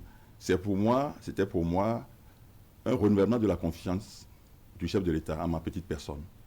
C'était un défi qu'il fallait relever et comme lui, tous les jours, j'essaie de me transcender, de me surpasser, de me sublimer pour essayer de faire en sorte que justement cette nation enfin soit, n'est-ce pas, soit digne de ce que nous faisons, de ce que le régime de la rupture fait. Donc, je ne suis pas un préfet, je suis un préfet ordinaire, un préfet comme tout le monde. Et puis, vous avez tendance à me comparer à Toboula. Oui. Toboula, il a fait du bon boulot en matière de maintien d'ordre. Oui. Et je vous assure que ce qu'il a fait est préservé, est consolidé. Et puis, avec le chef de l'État et tout son gouvernement, nous sommes en train de travailler pour trouver des mesures durables à ces problèmes, les problèmes d'encombrement, de mobilité surtout, qui tient à cœur au chef de l'État, les questions de recolonisation des espaces publics avec les marchés, les 9 marchés lancés à Cotonou, les voies, les travaux d'alphatage. Je crois que c'est autant de solutions durables que nous apportons quand même aux questions, aux problématiques qui se posent à la ville de Cotonou. Vous êtes un préfet ordinaire. Comment est-ce possible quand vous semblez avoir plutôt le don d'ubiquité, à la fois sur 2 départements, voire présents aussi bien dans l'Atlantique que dans le littoral? Ça veut dire que vous n'êtes pas un préfet ordinaire comme vous le prétendez? Non, ordinaire parce que, en dehors de ce que je l'ai dit tout à l'heure, je me transcende, je me sublime, mais j'ai, en vérité, il faut le confier, en toute humilité et en toute honnêteté, j'ai devant des situations difficiles, j'ai le chef de l'État qui est là pour m'instruire, pour m'orienter et pour, je vous le dis, me donner des conseils judicieux avec son gouvernement. Mais surtout, j'ai une équipe. Au niveau des 2 départements, j'ai la chance d'avoir une équipe composée de secrétaires généraux et de chargés de mission dévoués, engagés comme moi. C'est une chance. Est-ce que vous n'êtes pas un peu dépassé par les événements, par la charge, les nombreuses charges, quand on sait, vous avez dit tantôt que vous préservez les acquis de la gestion Toboula, mais on voit que dans le littoral, en l'occurrence, les endroits libérés sont réoccupés par les citoyens. C'est peut-être l'impression que ça donne. Vous savez, souvent on dit de Toboula qu'il est le feu qui embrasse tout et que moi, je suis l'eau qui éteint. De toute façon, la société a besoin du feu et de l'eau. Et comme je l'ai dit, nous faisons en sorte que... C'est-à-dire que vous cassez moins? Comme je vous le dis, peut-être qu'on a assez cassé déjà. Je dis, pas le mot cassé, on libère. On libère avec le président Talon de Caspar. Nous libérons. Et puis, disons que j'apprends aussi à aller à l'école du chef de l'État, qui, dans la discrétion, travaille de façon formidable, travaille comme on n'a jamais vu dans ce pays pour avancer. Il y a des choses qui se font. C'est Mandela qui dit que les bonnes choses, on n'a pas toujours besoin de communiquer parce que c'est toujours, l'impact est là, les effets sont là, les impacts sont là. Donc, c'est ce que nous essayons de faire. Jean-Claude Kodia, vous libérez, vous aménagez, vous construisez, vous préservez également les acquis. Sur le terrain de la libération, vous avez vu à Togoudou, on vous a vu récemment encore sur la berge de la Guinée. Dites-nous finalement, quels sont les chantiers qui aujourd'hui sont prometteurs? Nous sommes le chef de l'État, nous sommes dans tous les compartiments de la vie publique. Parlons de Togoudou, vous le savez, que pendant longtemps, pendant plus de 10 ans, le pont de Homé a résisté à tous les gouvernements. Il a fallu l'avènement de la rupture pour que ce pont se construise. Il fallait maintenant, disons, construire les accès à ce pont. Et malheureusement, nous avons eu affaire à un compatriote qui n'a pas compris un certain, je ne sais pas s'il faut donner son nom, un certain Wonyibo Bertin, qui pourtant a été recasé ailleurs. Mais il demandait qu'on le dédommage pour ce qu'il a construit, alors qu'il n'a pas eu un permis de construire. Vous comprenez? Il fallait pour la nation, il fallait pour vraiment les populations de Womé, de Godomé, de l'Atlantique. Il fallait vraiment à un moment donné, après avoir discuté, après avoir échangé, il fallait vraiment y aller. Nous sommes allés. C'est ce qui s'est passé également au niveau, disons, de Ouedonou. Ouedonou, où Dieu nous a parlé, il fallait l'écouter. C'est Dieu qui vous a parlé? C'est Dieu qui parle. Qu'a-t-il dit? Il a dit, il faut agir. Écoutez-moi, là, on n'a pas agi à temps. Ça a été la catastrophe. Il vous a parlé par quel moyen? Par téléphone? Par SMS? Il parle... On vous a d'ailleurs vu hausser le ton à Ouedonou. Il le parle à travers les autres. Vous avez vu, là, on ne l'a pas écouté. Ça a été la catastrophe. Et donc, ce qui s'est passé, moi, ça fait quand même 33 ans que je suis à Calavi. Je n'ai jamais vu ce qui s'est passé. Je suis allé le matin à l'aéroport. Il m'a été impossible de retourner quelques instants après à Calavi. Il fallait donc agir avec donc l'appui du gouvernement. Nous sommes descendus sur le terrain. Nous avons expliqué pendant 10 jours. Les gens n'ont pas voulu comprendre également une fois, mais il fallait aller parce que ce qui est sûr, au in fine, nous allons revoir. Vous savez qu'il y a des voies de contournement qui vont se faire. Ce pont de franchissement qui va être repris. Et donc, il fallait aller sortir les gens du cours du lit. Et vous avez vu, dès qu'on l'a fait, l'eau a commencé à s'écouler normalement. Justement, monsieur le préfet, c'est quand même des investissements de toute une vie pour certains de nos compatriotes. Du jour au lendemain, on débarque avec des bulldozers, on les déguerpille. Est-ce que ça ne vous dérange pas, ça ne vous gêne pas de les voir? Ça gêne, mais devant certaines situations, il n'y a pas d'état d'âme. Parce que c'est des gens qui se sont installés de façon illégale, là où il ne faut pas s'installer. C'est des zones inconstructibles. Est-ce que c'est pas parce qu'il y avait eu de laisser-aller entre-temps où les gens se sont permis, parfois donné, avec la collaboration des cadres de l'administration? C'est à choisir entre ces quelques personnes et la nation, je dis. C'est ça le problème, il faut choisir. Et là, il faut aller. Maintenant, ceux qui ont des titres en bonne et due forme, ils seront dédommagés puisque nous travaillons en synergie avec la NDF, avec la mairie. Et donc, tout cela, ceux qui ont des papiers, qui ont des documents en bonne et due forme seront, disons, dédommagés. Monsieur le préfet, le dernier chantier, c'est la libération des devantures. Est-ce que c'est vous qui êtes l'initiateur? Comment ça se passe, cette libération-là? Comment comprendre cette opération? Et quelles devantures? Les devantures pour ceux qui gardent des véhicules à leur devanture, pour ceux qui exposent des marchandises à leur devanture. Nous travaillons pour, disons, un Bénin moderne, un Cotonou moderne qui est la vitrine nationale. Et donc, je crois que ceux qui ont des bâtiments, ceux qui ont des commerces, ils devraient prévoir, n'est-ce pas, des garages, tout ça. Parce que les piétons, on doit pouvoir leur donner le temps vraiment de circuler sur les trottoirs.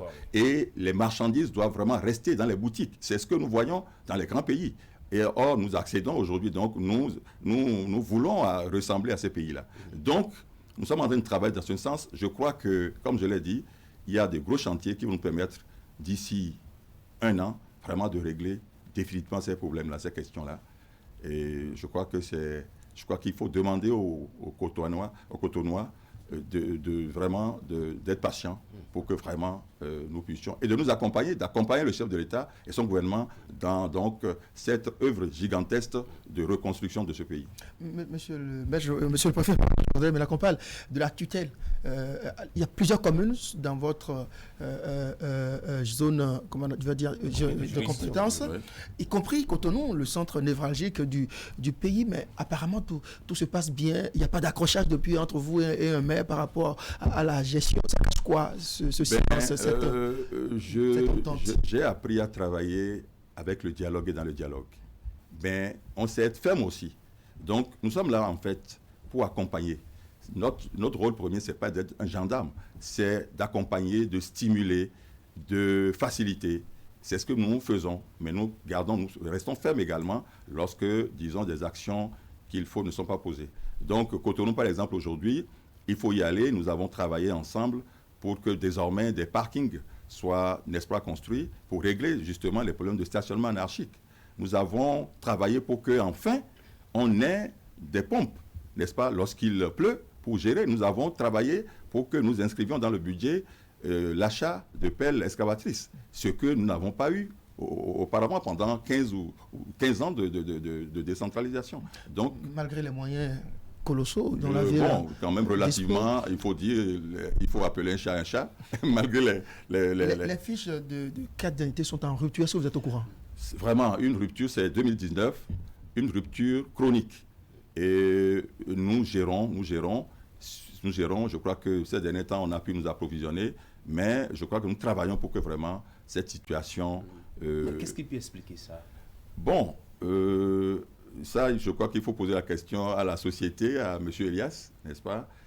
Mais je crois que le gouvernement s'intéresse à la question. Nous travaillons pour que, actuellement, nous avons pu être ravitaillés pour que vraiment on puisse liquider. Je crois qu'actuellement, nous avons liquidé tout ce qui est en instance, aussi bien, en tout cas en ce qui me concerne, aussi bien à l'ADA que donc à Cotonou. Et je crois que nous allons continuer à travailler pour que la société puisse mettre à leur disposition, disons, le matériel qu'il faut pour vraiment éviter ces ruptures qui pénalisent les usagers clients. Et vous êtes tellement serein et heureux, déterminé dans le travail que vous décidez de taper dans la poudrière des URCA. Ça, le mérite revient au chef de l'État. Il faut le dire franchement. Ça fait 20 ans que ça a duré cette situation. Et puis, le chef de l'État, il y a un peu plus d'1 an, il a pensé un plan de sortie de crise.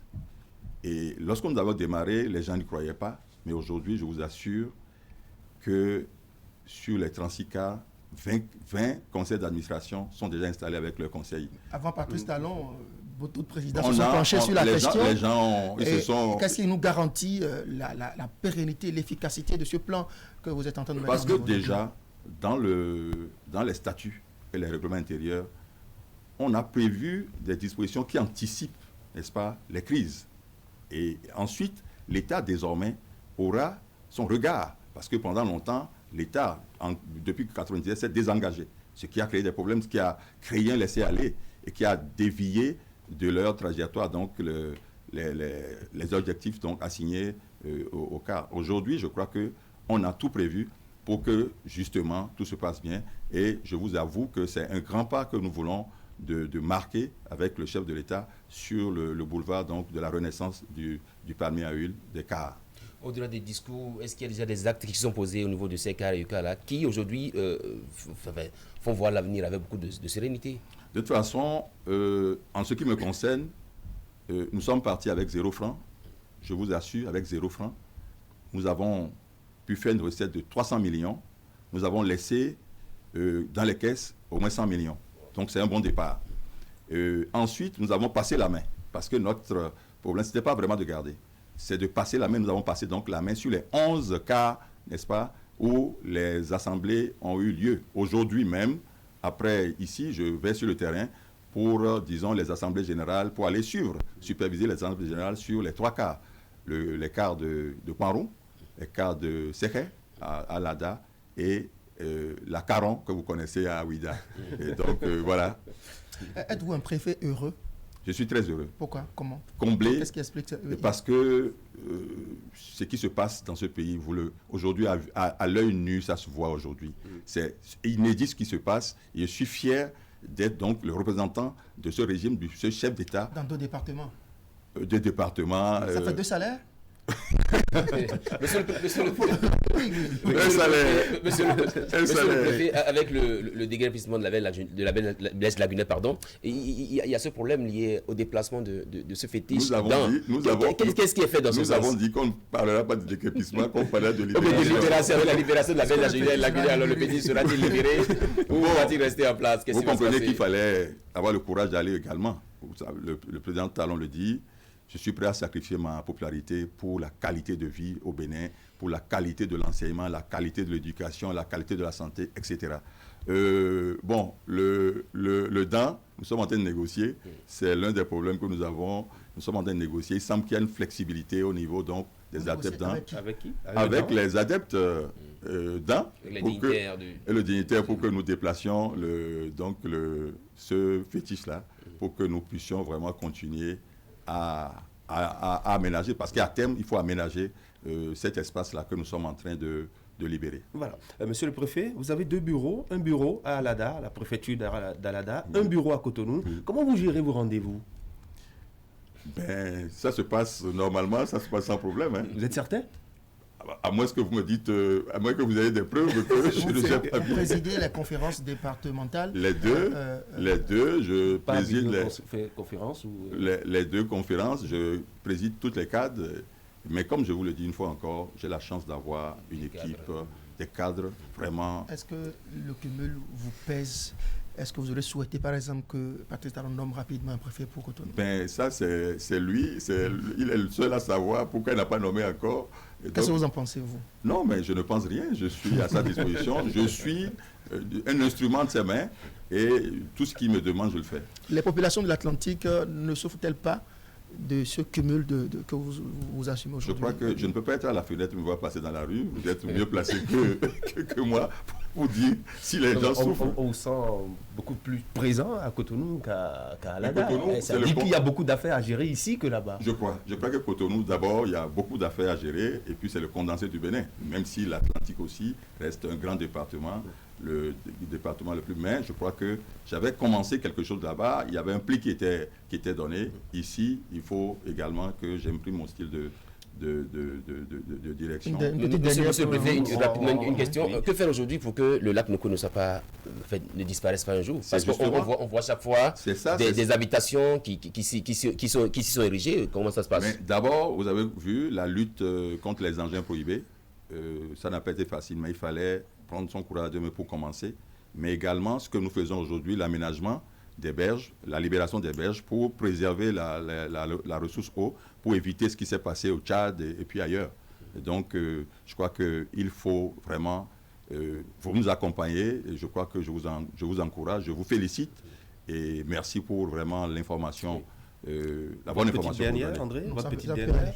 Ça peut aller. D'accord. Merci beaucoup, André Dossa. Merci à vous, Herman Parfait Anamboussou.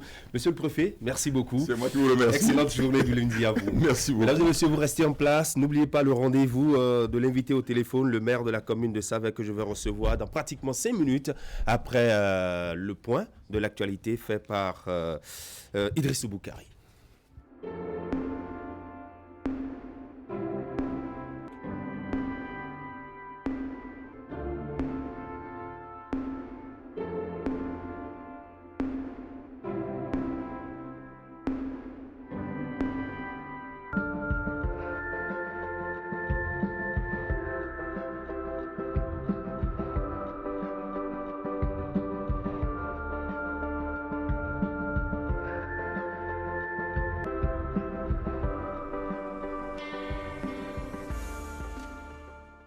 Le point de l'actualité hebdomadaire sur la 3, c'est dans 7 jours au Bénin.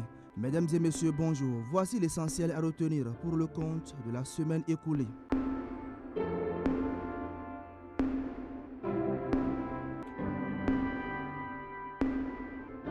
55 véhicules neufs au profit de la police républicaine. C'est un appui du gouvernement pour renforcer les capacités opérationnelles des forces de sécurité et de défense. C'est la concrétisation de la promesse du chef de l'État mentionnée dans le programme d'action du gouvernement de renforcer la sécurité intérieure et la défense du territoire national par la protection des personnes et des biens.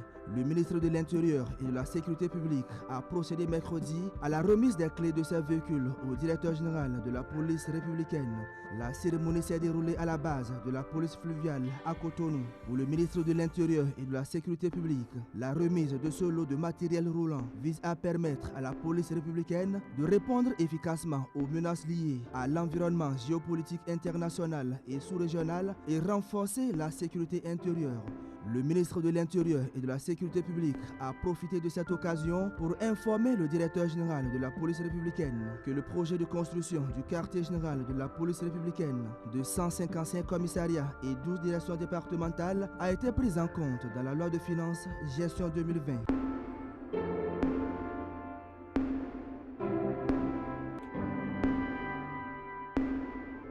L'actualité de la semaine dernière a été aussi marquée par cette bonne nouvelle aux petites et moyennes entreprises et petites et moyennes industries. Le raccordement à l'électricité est désormais gratuit. C'est une facilité que le gouvernement béninois a décidé de leur accorder dans le but d'améliorer le climat des affaires.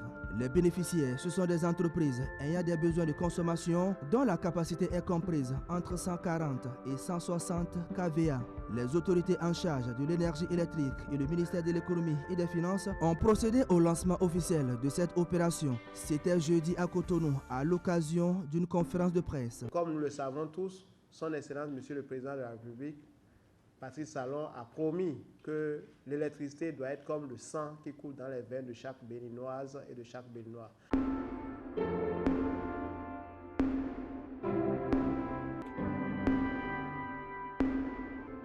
Une passerelle dénommée Passerelle de l'avenir a été réalisée au profit des populations de Aigué-Comé. Nous sommes dans la commune de Soava. C'est la concrétisation d'un projet du groupe de solidarité et d'appui au développement endogène avec l'appui de l'ambassade de la République fédérale d'Allemagne. L'objectif visé à travers la réalisation de l'ouvrage est de contribuer à améliorer les conditions de vie et de travail des populations, en l'occurrence les élèves, les femmes, les malades de Veki et Ganvier, par un accès facile au collège, au centre de santé et au marché. La passerelle a été mise en service mardi dernier en présence de l'ambassadeur, du président de GESAD ONG André Todje et les bénéficiaires. Comme le dit Isaac Newton, les hommes construisent trop de murs et pas assez de ponts ni de passerelles. Ce n'est pas tous les jours que l'on inaugure un pont ou une passerelle dans la commune de Soava.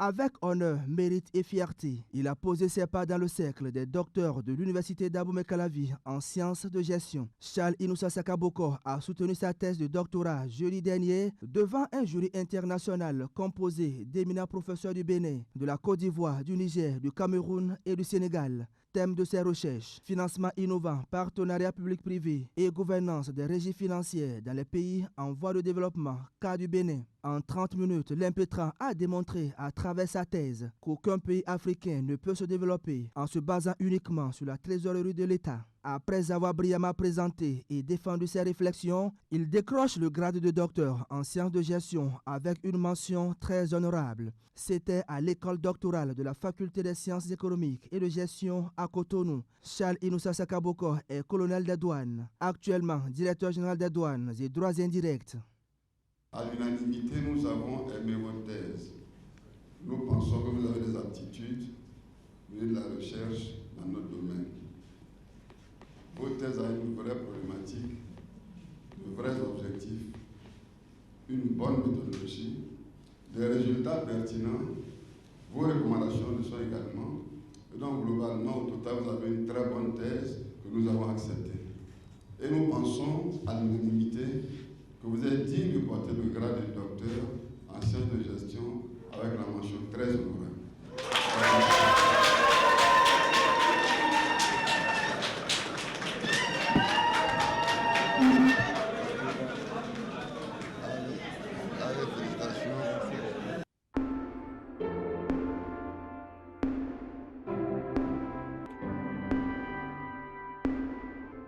À l'université d'Abomey-Calavi, l'école doctorale pluridisciplinaire Espace, Culture et Développement a repris avec ses mercredis scientifiques.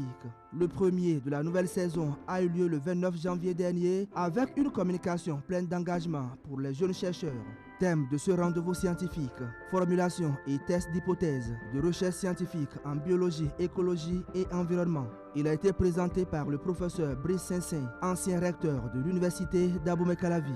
Pour le professeur Placide Clédjou, initiateur d'un mercredi scientifique et directeur de l'école doctorale pluridisciplinaire Espace, Culture et Développement, la formulation des hypothèses pose un grand problème dans la rédaction des thèses. Et lorsqu'on parle des hypothèses, des objectifs et de la méthodologie, c'est la base même de la science. Le rendez-vous est mensuel.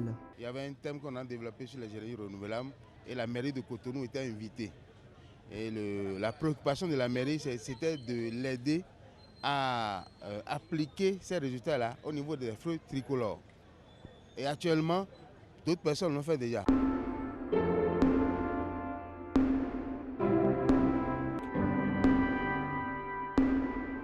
Savalou est en deuil depuis la semaine dernière. Dadak Bagidi 14 s'en est allé Le souverain a rejoint ses ancêtres au petit matin du mercredi dernier des suites d'une maladie. La population savoyarde, sous le choc, semble ne rien comprendre de cette situation. Du décès prématuré des 2 derniers rois, successeurs de Tosok Bagidi XIII, Dada Gandiani Aho XIV est âgé d'une 60aine d'années.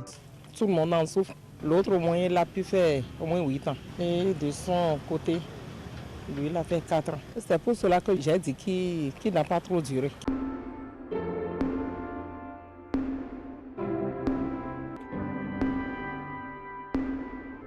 Ainsi se résument les faits ayant marqué la semaine écoulée.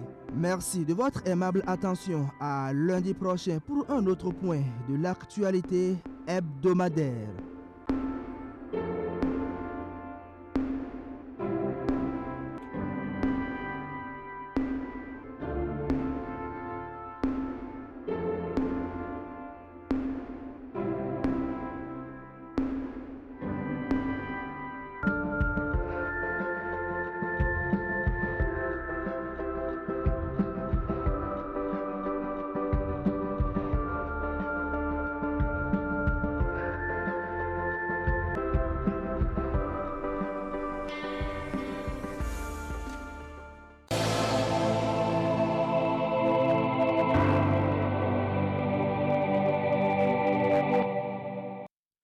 h 35 et c'est à ce moment précis que nous allons prendre ensemble la direction de Saverne. Retrouver notre invité au téléphone, Timothée Biaou. Bonjour.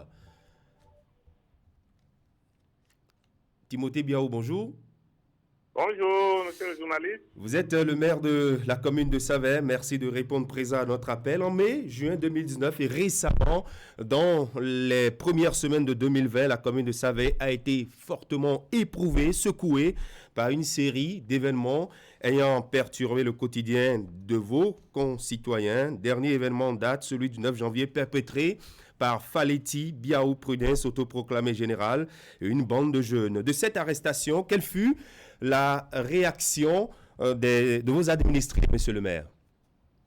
Merci beaucoup, monsieur le journaliste, pour cet honneur que vous nous accordez d'échanger avec les téléspectateurs de Canal 3 sur les événements qui se sont produits depuis mai 2019 à Saverne. Oui. D'entrée, il nous soit permis de vous présenter nos vœux les meilleurs pour une année 2020 très heureuse. Merci. Pour votre émission, pour tous les amis avec qui vous animez le journal sur Canal 3 en général, et à tous les auditeurs et les spectateurs et à tous les citoyens du peuple béninois. Merci, monsieur le maire. Merci beaucoup. Venant à l'événement qui s'est produit à Saverne en juin et mai 2019, c'était lié aux élections législatives. Et certains citoyens se sentaient exclus de leur expression de suffrage. Oui. Et là, justement, on avait cru que la page était tournée, mais en janvier dernier, on a constaté un petit soulèvement, une petite manifestation conduite par le général Faletti, qui est désormais aux arrêts. Quel sentiment anime les populations après cette arrestation?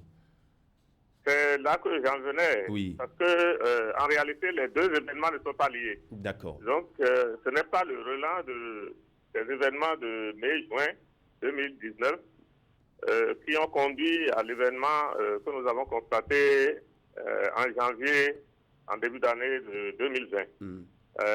Qu'est-ce qui s'est passé en 2019 après les élections? Il y avait eu une altercation entre deux individus du même village, de Kabois. C'est ça. Et les sages se sont réunis pour ramener la paix entre les deux. Et même le 25 janvier 2019, ils ont déjeuné ensemble, ils ont festoyé ensemble. Et malheureusement, le 8 janvier, M. Prudence Faletti est allé à Kabois pour prendre la défense de l'un des deux protagonistes, en l'occurrence M. Alfred, et il menaçait le chef d'arrondissement de Kabois de mort et tout. Alors, ce qui n'a pas plu à aux citoyens qui soutenaient les actions du chef d'arrondissement de Kaboua et qui ont réagi contre Paletti. Et allant le chercher, il a été abrité par comment il s'appelle, Alfred. Et l'autre est allé lui demander mais pourquoi on venait de finir le conflit qui existe entre nous. Oui. Et tu viens héberger quelqu'un qui me menace encore de mort. Et c'est là que la situation a tourné encore au vinaigre. Et Alfred s'est pris à un autre qui s'appelle Abdoulaye. Et lors de l'altercation, Alfred a fait usage d'armes à feu. Et c'est pour ça que lui, il a été interpellé. Maintenant, Paletti n'est pas d'accord qu'il y ait bagarre entre deux individus et qu'on interpelle un des deux. Pour lui, on devait arrêter les deux. Les deux, oui. Mais il n'a pas cherché à savoir pourquoi son ami a été arrêté. Et c'est suite à ça, puisque Alfred a été arrêté le 10 juin, autour de 3h, 4h du matin, par la police. Et lui pensait que Alfred serait encore à Kaboua et il a voulu barrer la route à travers pour que le véhicule transportant Alfred ne dépasse pas la hauteur de Favre. C'était ça l'incident et comme ça devenait répétitif, les autorités des forces de sécurité ont pris les mesures pour débarrasser le barrage qu'il a érigé. C'est ça. Donc c'était ça l'incident. Donc vous avez compris que les deux incidents ne sont pas liés. D'accord. Alors aujourd'hui, monsieur le maire, bon, on a suivi tous les épisodes, tous les épisodes autour de cette affaire. Est-ce que vous confirmez que le calme est totalement revenu dans votre ville, la ville que vous administrez? Oui, puisque lorsque les forces de sécurité sont intervenues pour libérer le passage, après ça, il s'est volatilisé dans la nature et le calme est revenu entre les forces de l'ordre et nous. Nous avons échangé plusieurs fois. Nous avons mis un comité de suivi de cette crise-là qui travaille avec les autorités au haut niveau pour que la paix revienne définitivement. Sinon, actuellement, les populations vaquent paisiblement à leurs occupations. Oui. Alors, dans quel état se trouve Savè aujourd'hui? Est-ce qu'il y a eu des infrastructures saccagées, des commerces des citoyens vandalisés et autres? Non, il n'y en a pas eu. On n'a pas enregistré des actes de vandalisme sur les infrastructures ou sur les biens des populations. D'accord. La vie a repris son cours, mais la population, apparemment, elle doit être encore sous le choc, surtout avec les détachements de l'armée et la police. Sous le choc. Oui.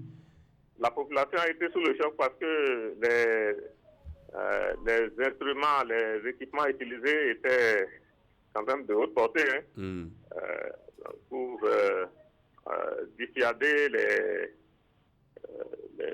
malfaiteurs. Les éventuels fauteurs de troubles. Et pour décourager aussi les possibilités d'infiltration des terroristes. D'accord. L'armée est-elle toujours en place à Savè? La police quadrille est-elle toujours la ville? Oui, et il y a un détachement qui est encore en place avec les équipements.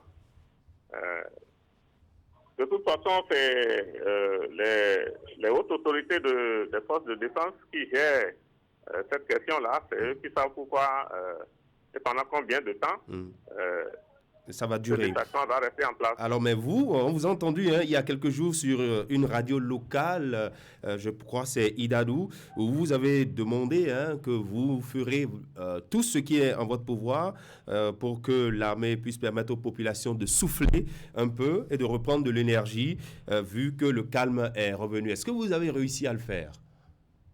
Oui, c'est de ça que je parlais. Il fallait quand même rencontrer les autorités à divers niveaux pour montrer que l'événement actuel n'est pas lié aux joutes de 2019. C'est ça.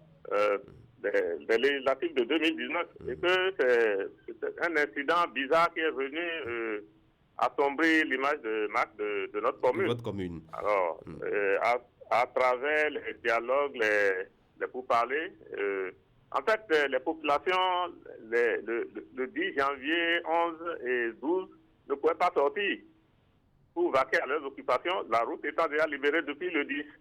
Alors, il fallait entreprendre des démarches auprès des autorités pour permettre aussi aux citoyens qui ne s'étaient pas impliqués dans cet incident-là de vaquer aussi à leurs occupations. Les élèves devaient aller au cours, les enseignants, les infirmiers, ceux qui sont malades ne pouvaient même pas aller se faire soigner, les vieux, les personnes de troisième âge qui ne pouvaient pas se déplacer, avaient besoin quand même des soutiens des parents pour pouvoir administrer leurs produits, consommer les aliments et autres. Alors, ils étaient interdits de mouvement, alors c'était un peu difficile quand même. Il fallait négocier pour que l'affaire revienne et que ce soit les auteurs de ces actes-là qui soient recherchés. D'accord. Monsieur le maire, avant de vous laisser partir, parlons très rapidement de votre commune.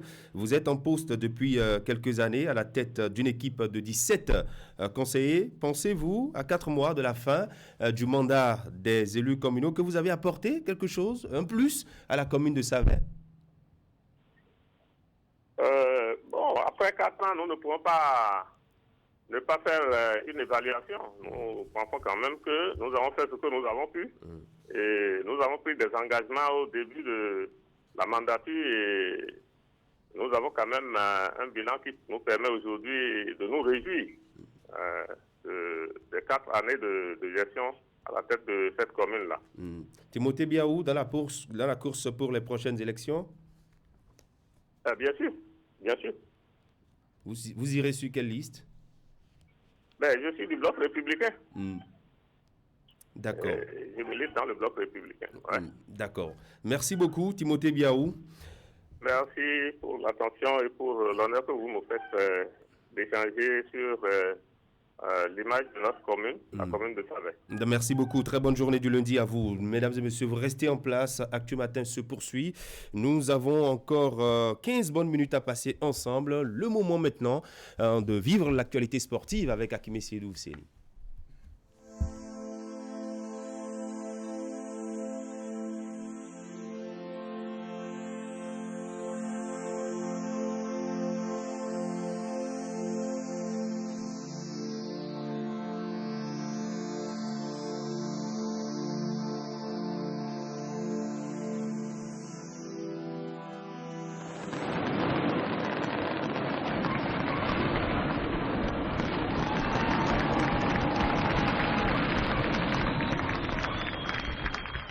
LBN,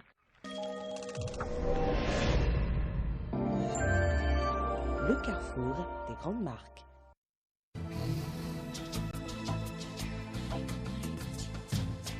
Vous aimez la qualité, vous exigez la finesse. Pour tous vos travaux en impression, flyers, affiches, dépliants, brochures, calendriers, facturiers, faire-part, carte de mariage, carte de visite et vos travaux en sérigraphie. Une seule adresse, l'imprimerie du groupe de presse Fraternité qui vous propose des prix défiant toute concurrence. Imprimerie Fraternité, c'est une équipe dynamique avec du matériel de dernière génération capable de vous produire en quantité, qualité et avec célérité. Imprimerie Fraternité, nous sommes situés à Ménotin dans l'avant de la station Sonacop. Contact 97 60 79 34 95 34 10 47. À l'imprimerie du groupe de presse Fraternité, la qualité est garantie.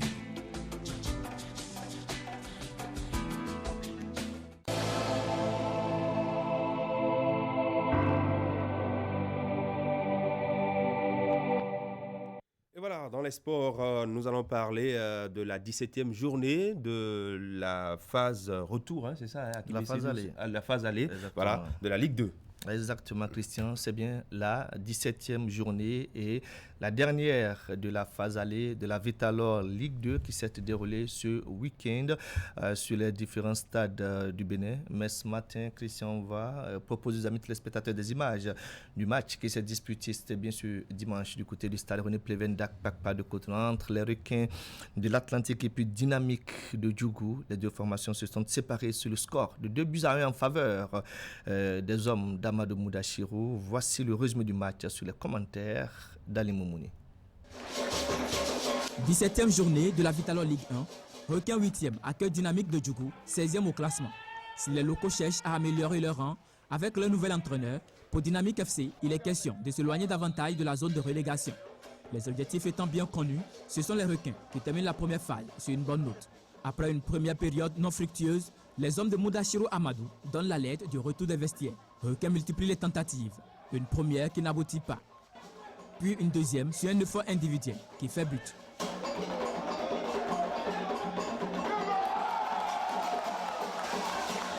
S'ensuit une troisième tentative en 15 minutes, mais cette fois-ci, l'attaquant trouve le montant. Dynamique replique ensuite. Si le tir de Jafarou Aruna n'est pas cadré sur cette offrande, l'attaquant est de nouveau trouvé seul dans le dos de la défense des requins.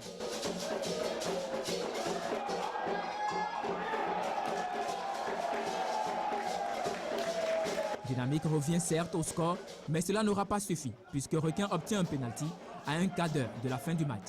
Pénalty obtenu grâce au nouvel entrant Pascal Komivi. Ouais, l'entraîneur m'avait dit si je rentre de rester dans les 16 mètres pour gagner les duels et puis de calmer le jeu. Et je vois que ça paye, ouais.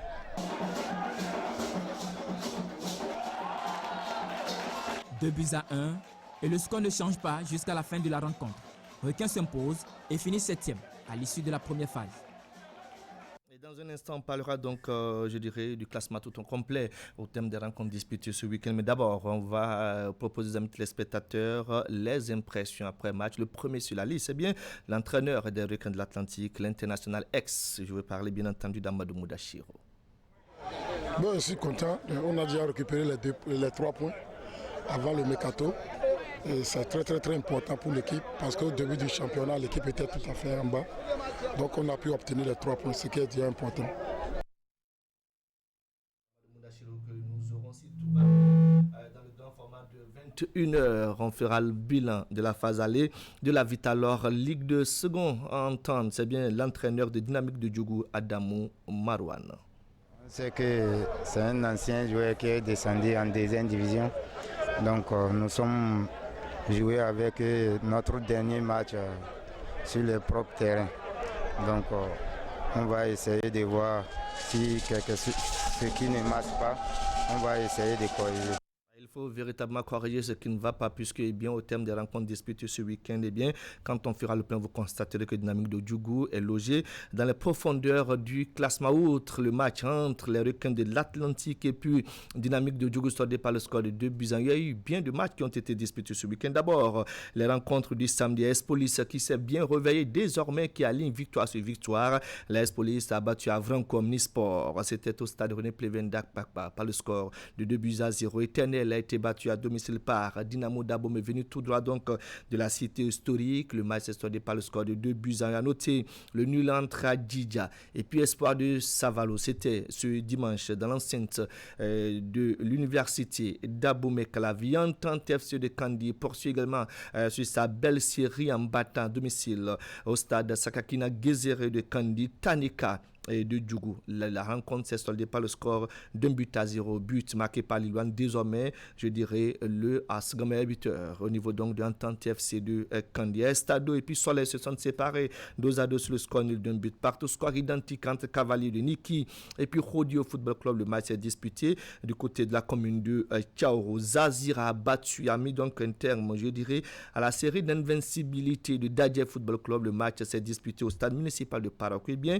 c'est bien Zazira qui s'est imposé par le score d'un but à 0. Assos et puis les Escotoni également se sont séparés 2-2, un but partout. Et vous l'avez vu tout à l'heure sur les images à nous proposer par Ali Moumi, la victoire donc des Requins de l'Atlantique sur Dynamique de Djougou, 2 buts à 1. Au terme donc de ces différentes rencontres, on va s'intéresser cette fois-ci maintenant au classement au niveau donc de la Vitalor à Ligue 2. C'est l'AS Cotonou qui est leader avec 31 points, avec un goal différentiel plus intéressant que Cavalier de Niki, et deuxième avec 31 points également, 30 points pour Espoir de Savalo, 30 pour Entente FC de Kandi. Dadje FC se retrouve avec 29 points, donc désormais 5e. Dynamo Dabo-Mey, Requin de l'Atlantique et Tanika et puis Adjidja, Avranches Omnisport, et bien occupent respectivement les 6e, 7e, 8e, 9e et puis à 10e place. Nous retrouverons donc à la 11e place Zazira donc de Parakou et puis les bons derniers au niveau donc de la Vitalor Ligue 2. Je vais parler des derniers de la classe, et bien Dynamique du Djougou désormais avant-dernier, donc premier relégable, 15 points, 14 points pour Soleil de Cotonou. Eh bien, ce sont les... j'allais dire, c'est le classement donc, au terme des rencontres disputées ce week-end, comptant donc pour la 17e et dernière journée de la phase aller de la Vitalor Ligue 2. Nous allons finir, Christian, avec la Coupe de la Confédération, puisque ce week-end également, on a disputé les dernières rencontres de la phase de poule. Et puis le club béninois, toujours en compétition, eh bien, c'est Esaïe Football Club battu à Kinshasa par le Daring Club Motema Pembe. La rencontre s'est soldée par un but à 0 avec une belle prestation donc, des universitaires. Et puis, un coucou spécial en termes, je dirais, de prestations à ce gardien de but, Marcel Dandino, qui fait la fierté, bien évidemment, de cette formation. Hier, bien entendu, il est allé toute sa grande classe.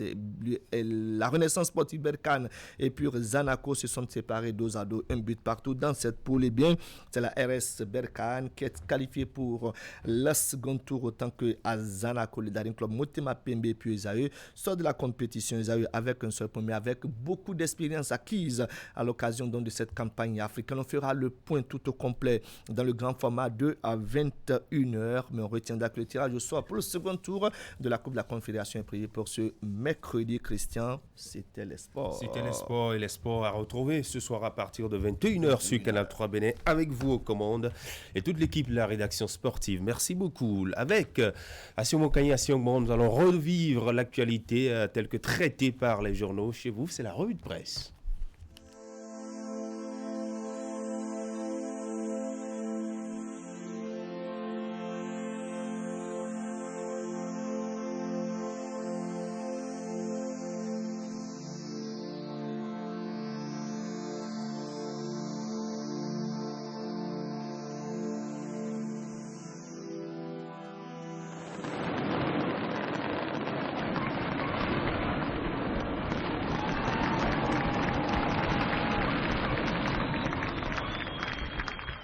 LBM,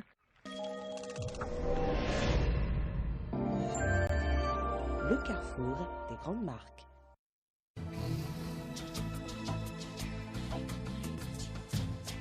Vous aimez la qualité, vous exigez la finesse. Pour tous vos travaux en impression, flyers, affiches, dépliants, brochures, calendriers, facturiers, faire-part, carte de mariage, carte de visite et vos travaux en sérigraphie. Une seule adresse, l'imprimerie du groupe de presse Fraternité qui vous propose des prix défiant toute concurrence.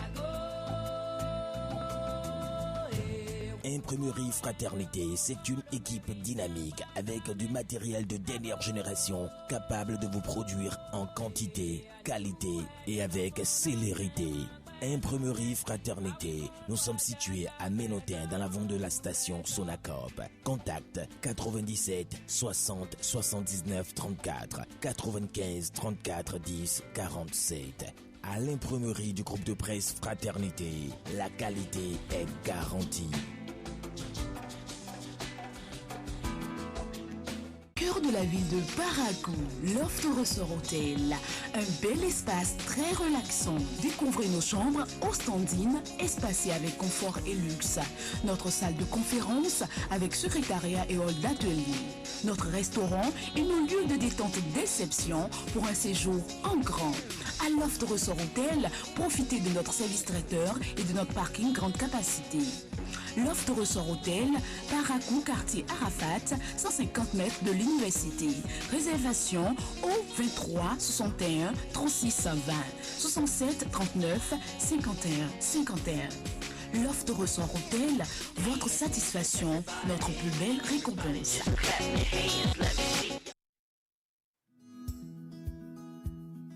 Vous n'aimez pas les files d'attente? Moi non plus. Alors, pour vos opérations bancaires, faites comme moi.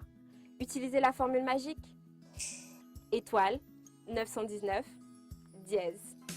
Et oui, avec UBA Magic Banking, faites vos opérations bancaires sans vous déplacer. Tapez simplement étoile 919 dièse sur votre téléphone portable, qu'il soit Android ou non, qu'il y ait la connexion ou non. Tapez étoile 919 dièse et votre téléphone se transforme en guichet de banque.